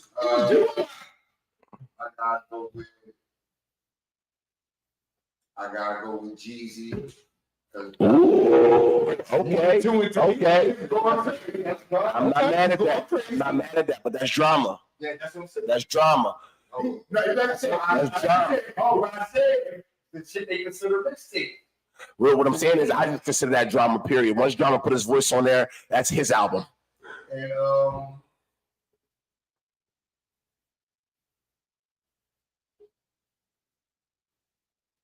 I had to go back to my baby. Don't watch me watch TV, man. Georgia Hat. Georgia, nigga, that shit classic, nigga. That's the classic, nigga. 2 weeks later, what you said, get you fucked up. I feel like Nah. Shit was weird. now, Shit was weird. as an artist, I think Lil Wayne definitely had the best mixtape run I've ever seen singly. Even I wasn't even a fan of him at the I ain't time. gonna argue. I disagree, but I ain't gonna argue with you. Okay, you disagree. Okay, cool. Yeah, I disagree with you. I feel like It's a legitimate claim. I feel like 50 and G Unit, when they was doing the mixtapes, I don't feel like nobody was fucking with them. They was coming out. They was crazy. Hey, bro, I didn't even take it before 50. He had a song that had motherfuckers going to jail. Oh, the Book of Quran. Ghetto Quran. Ghetto. And But that might be off of one of the greatest unreleased albums ever, Power to God. I believe you. Now that might be off one of the greatest unreleased albums. Now, That was a thing to be an album. Yes, it was. I just said, who you say last? Who was your last person? Hattie. Now, since we doing that, I feel like Dream Chasers was one of the best mixtape runs ever. From That's DC fair. 1 to DC, That's fair. had the streets on fire. And I'm only saying that because he went Philly, so I'm gonna go Philly too. But I also got the Locks, Jadakiss mixtape series. You got Beanie Siegel mixtape series, Public Enemy #1. We talking, you know what I mean? I'm out of it. I'm not gonna lie. I'm not gonna lie.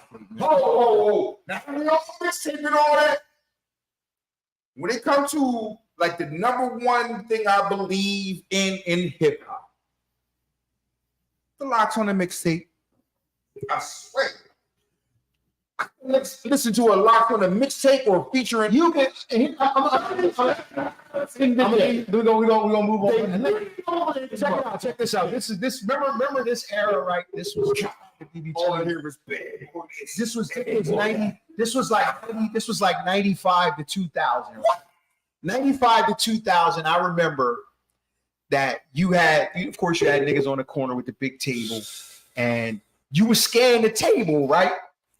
And what you looked for was a couple of names, right? You was looking for Kiss, the Locks. You was looking for some Nas release. You was looking for some with J on it.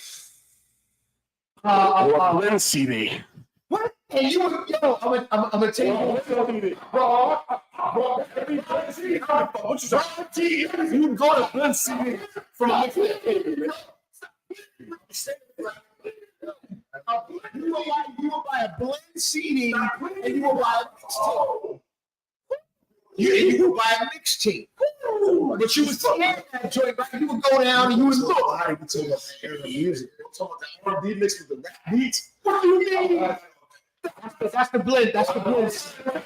When my baby Ron G, the youngest he Charles came through with the blend tapes. That was the blend from the old to the new. That was the blend seat. Man, That was the blend seat. Man. Thank you, good brother. Yo, have you ever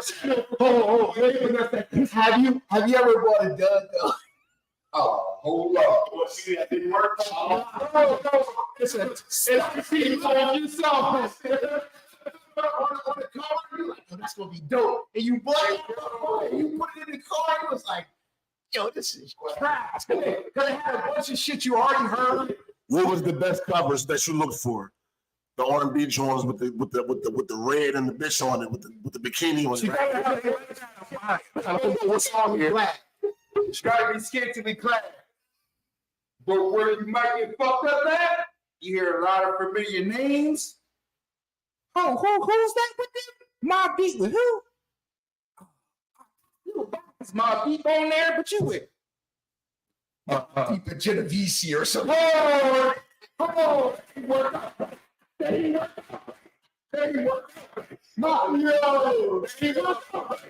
Good. I forget what mixtape this was on, man, but it was like the shock of my life, man. It was it worked crazy. It was Nas and G Rap. I remember I was like, oh shit. It was before 456 came out. It was the Nas and G Rap, Fabulous Fast Life. And I was like, oh shit. Yo, sometimes I bought CDs for like one song. Because them joints was like $5. I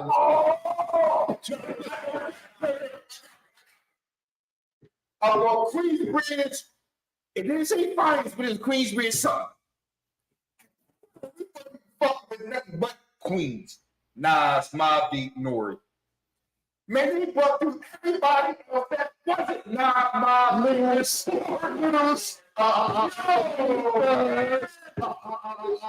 Who's it? Nori said, yo, be some other. Yo. Nori. Nori is the only person in history to go platinum off a song with the hook that has one word in it. No. One word in the hook. Not only did they what, and then they sung the shit. What, bro. His only word in the hook was what, bro? And it went triple platinum. That's easy. Stop fuck with us, man. We can't get you lessons. He was on a mixtape. Oh no. Just for one time. Just let the people see you. Just one. I remember the TD. Was on the mixtape. All right, a little bit. I left for the TD. Man. Hold up. I'm gonna give you an artist. I'm gonna give you an artist that was absolutely fucking unstoppable on a mixtape. You said it earlier, man. Cannabis, man. And yo, this was fucking unstoppable on a mixtape, bro. I'm too young for that. Hey, listen. If there was, my God, if there was ever a pre-game mixtape, ruin that nigga. If you ever heard of a mixtape, a pre-game warm-up, shoot-around, MVP, bro. This nigga had a whole mixtape with him on one side and DMX on the other side. And that was crazy. The biggest letdown in hip-hop history, man. You think Cannabis is? Oh, to be fair, specifically talking about the mixtape to actual album, Cannabis. How much do y'all think that people affect his career? It wasn't really just that. Let me say, real hip-hop heads felt like he won that guy. When it comes to, let's start with the greatest top I heard about life. I'm gonna say in my top three, probably my top two is second fucking rap. You think that's two? I'm not arguing with him. I'm not arguing with him. That's a great trouble. I put it in my top five. You made it sound like you demoted at the top 15. Top five. That's two. That's two with me. I got two more songs. But he's in the top 10. But his albums and commercially released songs, He has not one notable album. This. can I but from mixtapes. But from his mixtape tirade, I thought he was gonna be the new. But no. He's to the East with the Lost Boys. From where I stood, from his lyrical prowess that I caught on featurings and mixtapes, I hop in the backseat of a taxi cab and run till the meter says 9, 9, 9, 9, 9. That nigga went crazy on them joints, man. He was going crazy on the thought that he was the next nigga in the Rakim, Nas. Oh, yes. the mixtape. This was the equivalent of a nigga in 30 in college and then getting drafted #1 and fly. Yes. Worse than Greg Oden. Worse. Worse than Greg Oden. Worse than Greg Oden. Nothing except on features and mixtapes. He had bars, man. And I was like, I was loving it. Not only loving it, I was like, oh, this is the next motherfucker. Yeah, bars. In the realm of, He in had the realm bars. of, He was in a the rapper's evolution rapper. of He was a a rapper's rapper. rapper. Yo, I'm like, he obliterated everybody. He obliterated everybody. There's nobody on the record with him survived. right there, solely on the mixtapes. Oh, When he got anything commercially, let me say this. Yes. he beat you, boy. He beat it. I said, in my opinion, I think second round knockout was better than Jack the Ripper and Rip the Jack. I mean, I don't put second round knockout. If you want, take my seat. If you want, take my seat.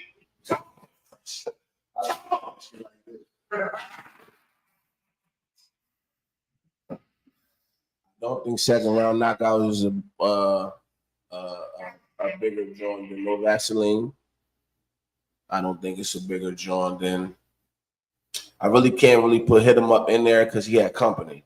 You know what I'm saying? He didn't do that by himself, but Hit I 'Em never Up. liked Hit 'Em Up. I thought it was very disrespectful, but I'm not a Hit 'Em Up fan. I wouldn't put it over either. I tell you what I do have as one of my top. For the very same reason you got No Vaseline up there, To the Break of Dawn. L sliced up 3 niggas on one record. Now, that gave LL his status and his reputation as the don't fuck with that nigga. Sliced up 3 niggas on one record. And come right behind that, I feel like Takeover is one of them type of records too. Takeover was hard. As much of a Nas fan as I am, Takeover was a dark record. He came with 4 people on that It was record. a dark record. He came with 4 people on that record.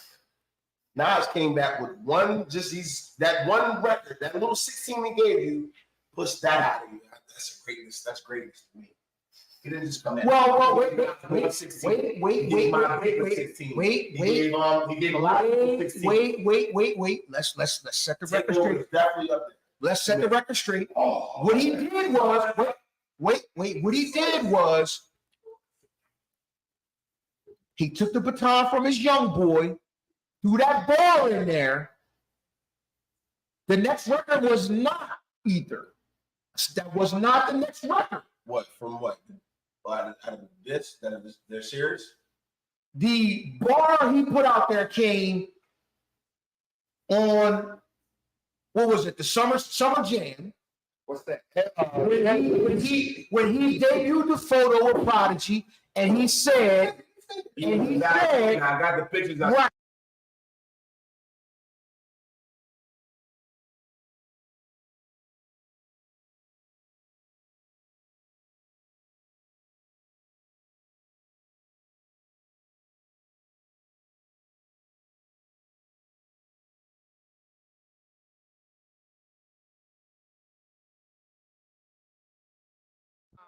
Then you got Ether. Ask Nas, he don't run into a hole. Was Takeover. That was the record. That same joint. I got the ballerina. I got the pictures. I seen it. That's all the same record. That's Right. all But he one did. record. But he.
Don't even worry, bro. Let me put it up.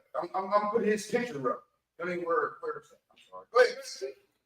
It's very incendiary, right? Oh, this nigga right here. Play the joint fresh. I ain't got. You I got- got this picture up. Go ahead. All right. If you want this crap right This here. is Jason Aldean, right? This is Jason Aldean. Jason Aldean has written a song called Try That in a Small Town. I'm trying to pull it up. He is a country singer, and the lyrics go this way. You want to hear it? Here it go. Sucker punched somebody on the sidewalk. Carjack an old lady at a red light. Pull a gun on the owner of a liquor store. You think it's cool? Well, act the fool if you like. Bust out a cop, spit in his face.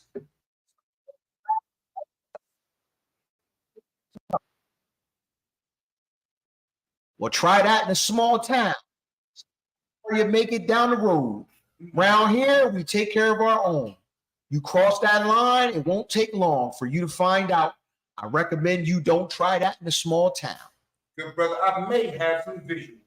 I may have some visual. Go to the video. Keep talking to the people while I set it up. Lyrics is racist. Motherfucker. Is he from a sundown town? I don't know you.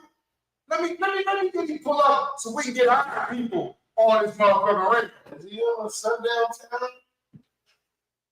Y'all want me to share it? Share the song? Do you want me to that kind of big? Read. You already putting the light on his ass. Shoot him out there then. What the funny thing is, man, this good brother, you know what? A lot of black people already are hip to this motherfucking fact, but for some reason, white people seem to think that America was great in 1962.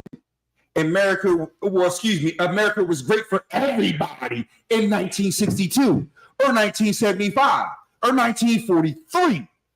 And every year you can pull up before motherfucking President Obama came, you can find black people fucked up. I mean that shit. So that's why I say just about every country motherfucking music fan is a rapist. Because a lot of this motherfucking country music is based in, I'm a proud American.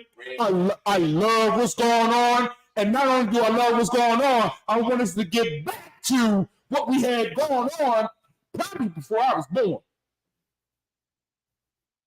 And this is what this stupid ass motherfucker Jason Aldean is talking about. Now, the funny thing is, he's talking about trying in a small town.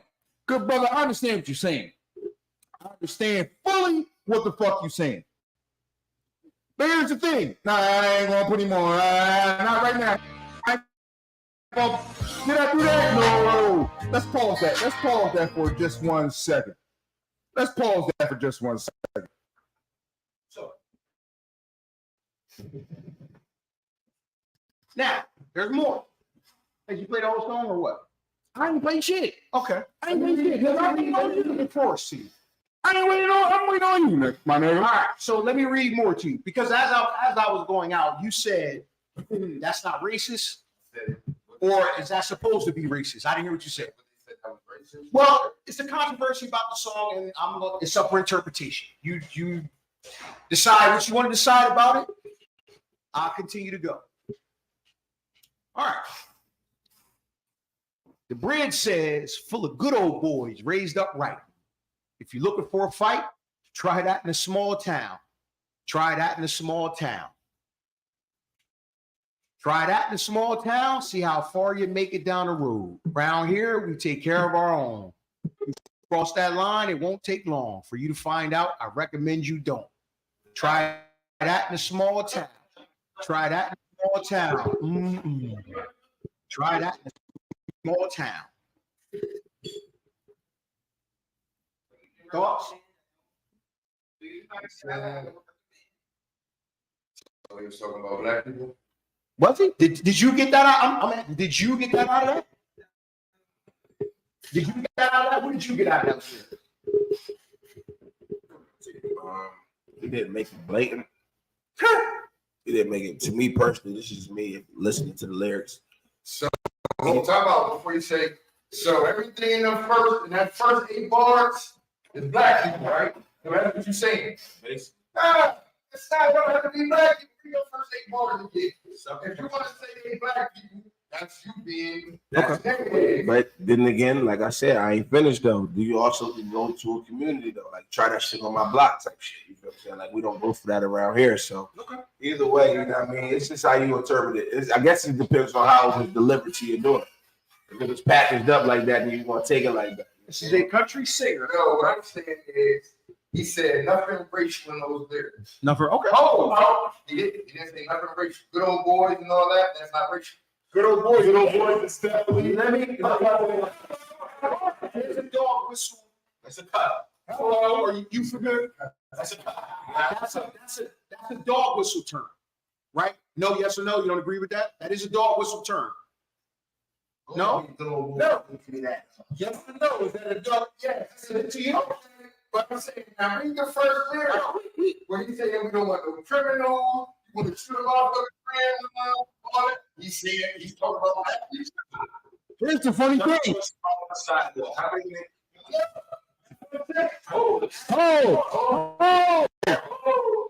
He ain't talking about nobody look like him. That old lady at the red light. How many white people? He ain't talking about white people. White people ain't in the news. So Go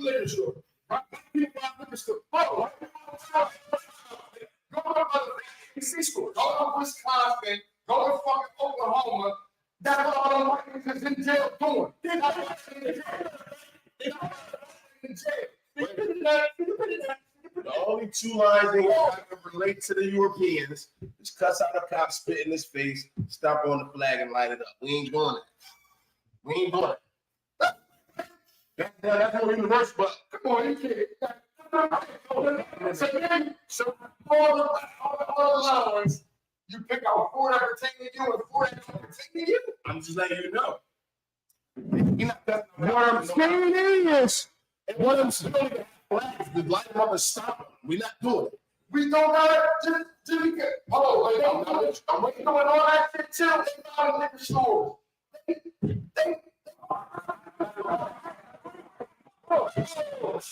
I didn't say anything about liquor stores, but guess who they ain't talking about.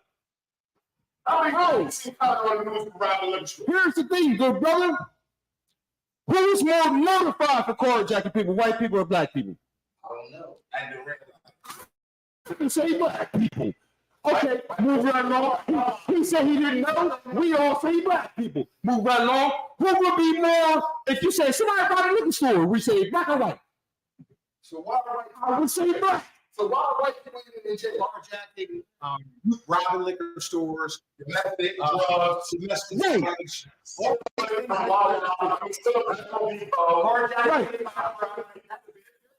same stuff. We got bro.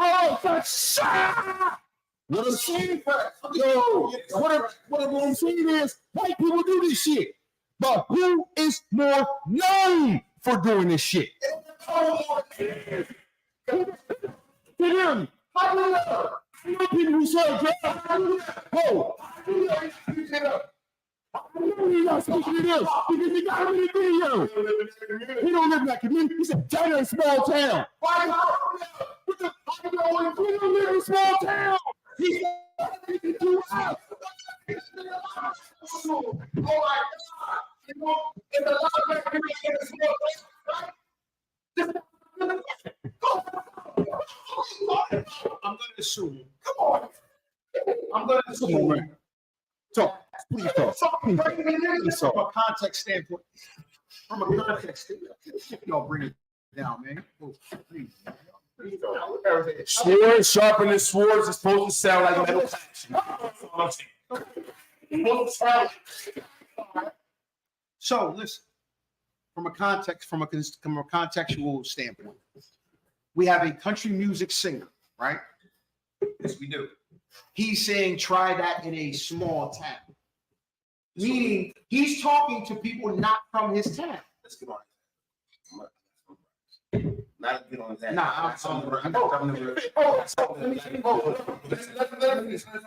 Let me totally extrapolate. So we have a country music singer who is saying, try this in a small town. I'm interpreting it. From Nigeria in this motherfucker. Thank you, baby. I interpret this as, we're listening to the lyrics. You're looking at the lyrics, right? What's the second verse? Got a gun that my granddad gave me. They say one day they're going to round up. Well, that shit might fly in the city. Good luck. So this is my point about this. I agree. Why live in the city? Now I know what your response is going to be. Hold on, There's white people in the city. Yeah. Right? The city he's talking about. Wait, But hold on. Is country music considered to us as a community, us as a culture? Is country music considered, their music? yes. Yeah, I'm a Okay. The perception is that it's their culture. Do they consider hip hop our music? yeah, absolutely. So that's where I'm putting the line. You get what I'm saying? I'm not putting it in verse. I'm also listening to what he's saying, but I'm also listening to in terms where you at and where I'm at. You get what I'm saying? So I know for a fact country music, you know, like a few country artists, that's y'all music though. You get what I'm saying? Y'all don't respect what we got going on. We don't really fuck up what y'all got going on. Yeah, But even though country music ain't nothing but the blues, it's just so I do feel like the things he's saying is, little shots. But it's not. If you play devil's advocate, yeah, absolutely. If you play devil's advocate, what is he really about?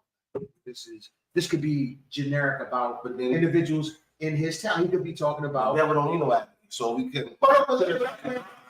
That's what we do. We discuss it. Mm-hmm. And his perspective is this can't be blanketed totally 100% as 100% racist because there's elements in this song that could apply to any race. It could apply to an Albanian race. It could apply to, and you are right. to Chinese people because if we go into Chinatown, you only have Chinese people robbing Chinese people. So he could very well be right. But we're now that's the devil's advocate perspective. Off of first thought, when you hear this song, your thought is he's speaking to people I know. That's cool. Your thought is 75%. It's like a subliminal record. Your thought is, when you hear these lyrics, what do you think? We know what you think. What's your thoughts? When you hear this and I hear these lyrics, what do you think? They don't even know what you're talking about. Can I also? Yes. When you hear those lyrics, let me read them again. I want to read them again. I'm gonna read them from the top. I'm gonna take it from the top. I'm sorry. Sucker punch somebody on the sidewalk. Carjack an old lady at a red light. Pull a gun on the owner of a liquor store. You think it's cool? Well, act a fool if you like. Cuss a cop, spit in his face, stomp on the flag, light it up. Yeah, you think you're tough. Well, try that in a small town. See how far you make it down the road. Round here, we take care of our own. You cross that line, it won't take long for you to find out. I recommend you don't try that. Fresh. I recommend you don't try that in a small town. Verse 2. Oh, Got it done. Let me read it. Everybody on that side of the room just said, burning the flag, spitting on the cop, doing all that. We don't do that. Yeah. So who the fuck are you talking to? I didn't say we didn't do that. So who are you talking to? Who are you talking to? Hold on, time out. You missing what I'm saying. Okay, So stop. hold on. We're gonna go back and forth about what you said and what you said. Let me finish the lyrics because I want to get a consensus, and then we'll extrapolate what you interpreted. The chorus says, "Well, try that in small. See how far you make it down the road. Round here, we take care of our own. Cross that line, it won't take long for you to find out. I recommend you don't try that in a small town." He says, I'm not done. Got a gun that my granddad gave me. They say one day they're going to round up. Well, that shit might fly in the city. Good luck. Try that in a small town. See how far you make it down the road. Round here, we take care of our own. You cross that line, it won't take long for you to find out. Full of good old boys raised up right. If you're looking for a fight, try that in a small town. Try that in a small town. Chorus again. Same chorus. The outro is try that in a small town. Now, to answer your question you asked earlier, you said, well, what are all the white people in jail for? They're in jail for cussing out cops, spitting in cops' faces, stomping on the flag, lighting it up, and robbing, pulling a gun, robbing the liquor store. Now, talking about the black people. Finish. No, I just answered your question. So, when you hear them lyrics, what do you think? When you hear them lyrics, what do you think? They talking about black people. What do you think? So we got 1, 2, 3, 4, 5. Now, I'll tell you what I think. Have you been to these country small towns before? That's the general question for all. This is what I think. This is what I think. Have you been to a country? This is what I think he's talking about. This is what I think he's talking about.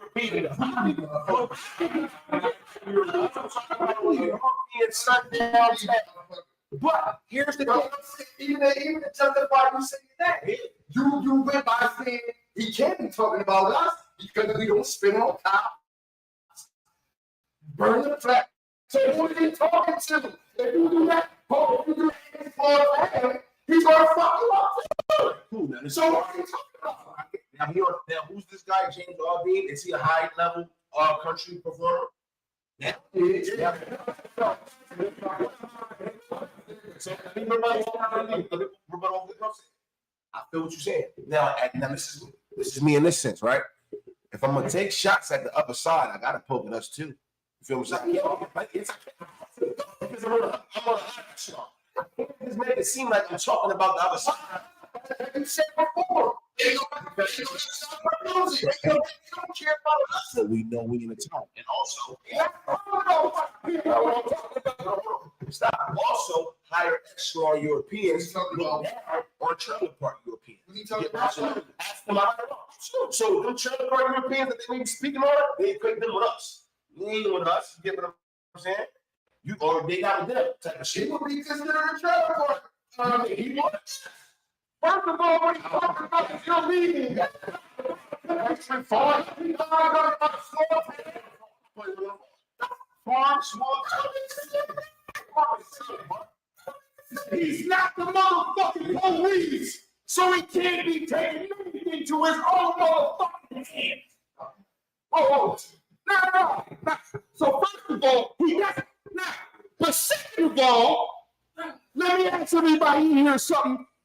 When he talking about doing this shit to people, he ain't talking about doing this shit to people who look like him. Why not? Because they're gonna act like him. No, they're gonna act like Jason LD. I'm sorry. You know, this is your interpretation. If I got a different interpretation, and that's what the discussion is about. It's a different interpretation. You're right. You feel like it has a racial undertone to it, right? I feel like it has all of the above because I think he's talking about. I think it's got racial undertones. I think he's talking to anybody, especially in this first verse. The first verse is more or less kind of a blanket, you know, kind of a blanket, because the small town insinuates, you know, me and my guys don't load up. Don't try that shit around here. Are you serious? Don't fuck with the flag. Ain't nobody coming Are you serious? Ain't nobody coming through.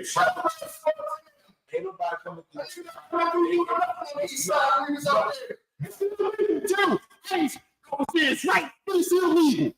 If a white man was doing what the fuck we charged up, like, man, that shit is fucked up. Get what you And said. you know what? Bro, you're not coming through no side of town doing what you want to do. There's Woman, whether it's black, white. It's illegal.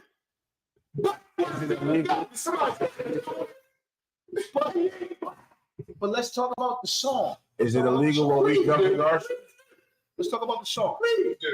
I think the song is more of a shot at everybody for the most part. But I think it has a heavy racial overtone. And a racial overtone doesn't necessarily say it has to be against blacks. It could be against Hispanics, Mexicans, Chinese. They don't like Mexicans either. But it's an overtone that was for. If it was for everybody, because like I was saying, ain't no Mexicans out there burning flags. Ain't no Mexicans out there burning flags. So he talking, He is talking to you like, no, you ain't burn no flag there, but you still not motherfucking rock them around here. That you still small town motherfucking politics. You don't know it. Who's burning flags? Like Europeans. Europeans.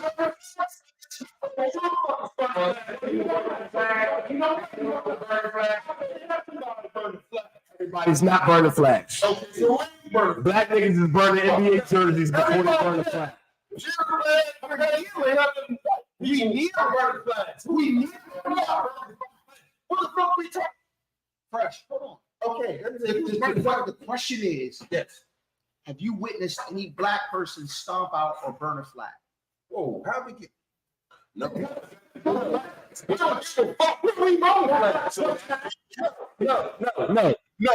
No. I would like to, but they don't have to. In your opinion, who have you seen in your recent memory or your distant memory stomp out or burn a flag?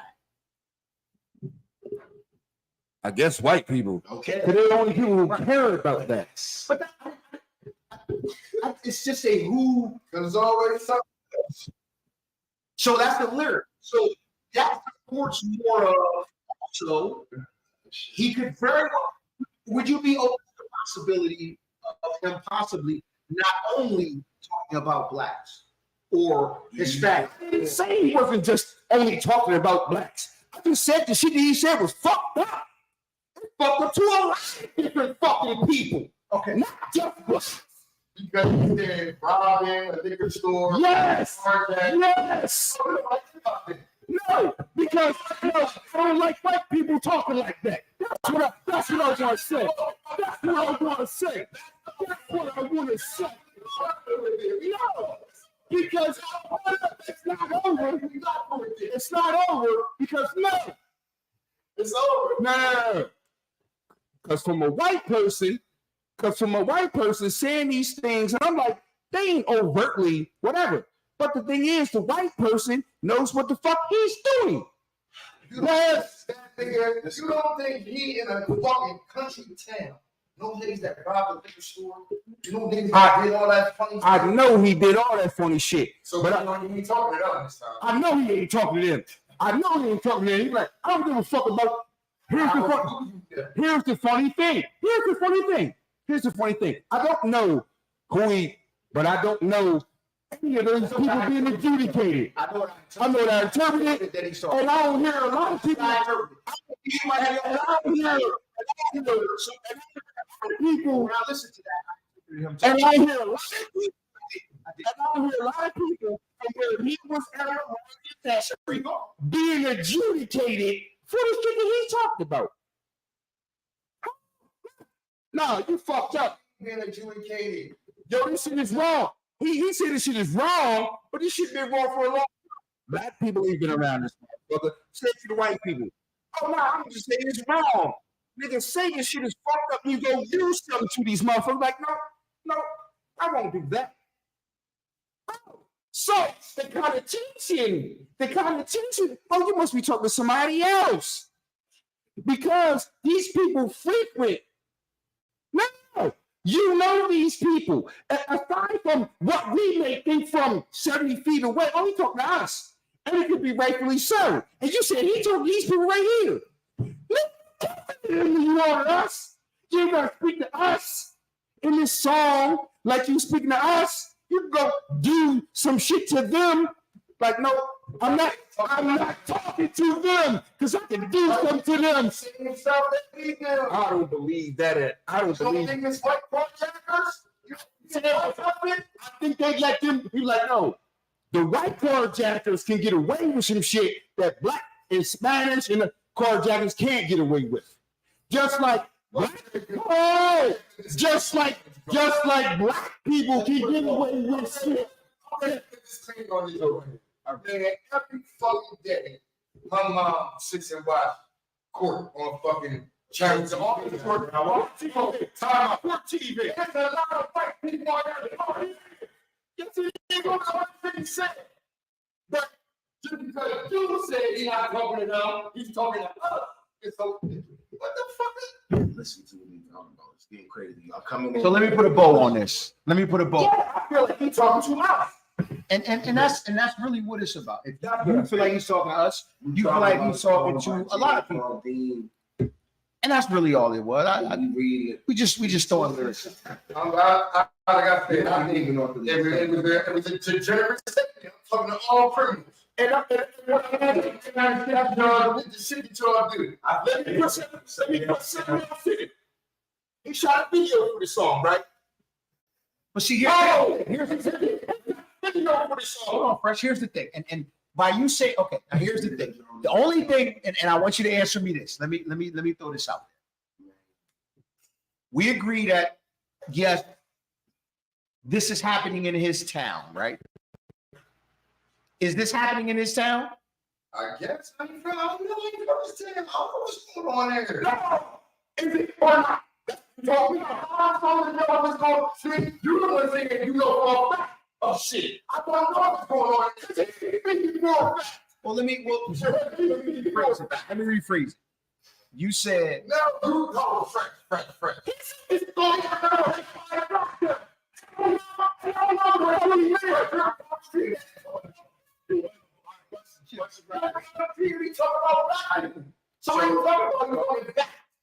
So hip hop. Let's go back to hip hop first. Wait, let's go back to hip hop. So if Jay-Z said something about it was written, none of that was written in bad because it's like a context clue. Who you alluded to? Okay, this nigga talking about Nas. We know we rap. We in the hip hop culture. You know when nigga talk about how famous his name, right? Drake never said me name at one time, but you knew he was talking about, right?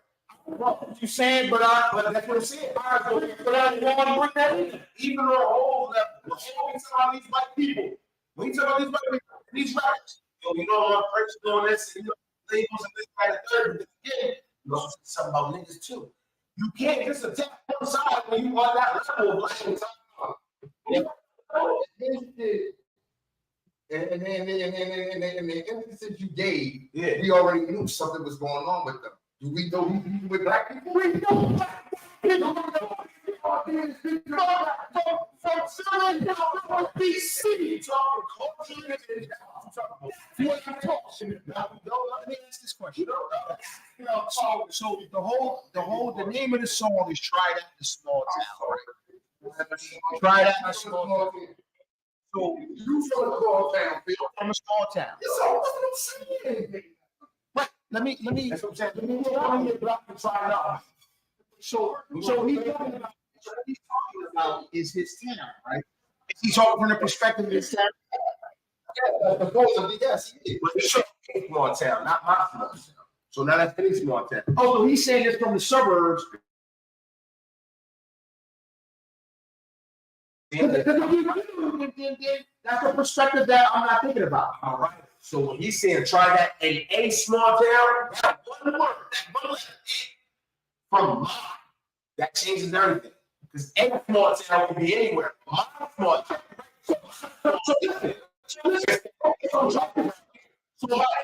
So listen. So what you're saying is a small. So a small town don't go for that. Hold on. Let me get to it. So a small town don't go for that shit, right? That's what he said. Now, so let's listen to what he says. Pull a gun on the owner of a liquor store, right? That's an example he used. That can happen anywhere. White people. But according to him, don't try that in a small town. So in his opinion, this shit don't happen around a small town, whether it's his small town or that small town or that small town. What he's saying is, That's wrong. carjack an old lady at a red light. Try out the small town where it don't happen. Right? Who's carjacking old ladies at the red light? And he's wrong. Hold on. This is yes or no question. This is a yes or no question. Rules. When you go to cities where it's majority white people, It's still doing all that shit. That's why we are not He ain't talking about white people. He's talking about the black people. The white people never stirred anything up. The white people, he's not. The white people. The thing is, fuck that. Don't matter how much motherfucking weed, drugs, white people smoke.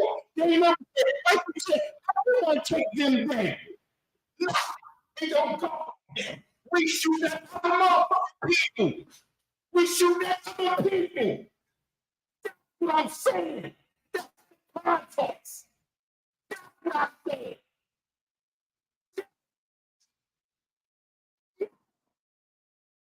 All right, big dog. We are. Buy her next shit. I put it on the fucking ban list for racial slurs and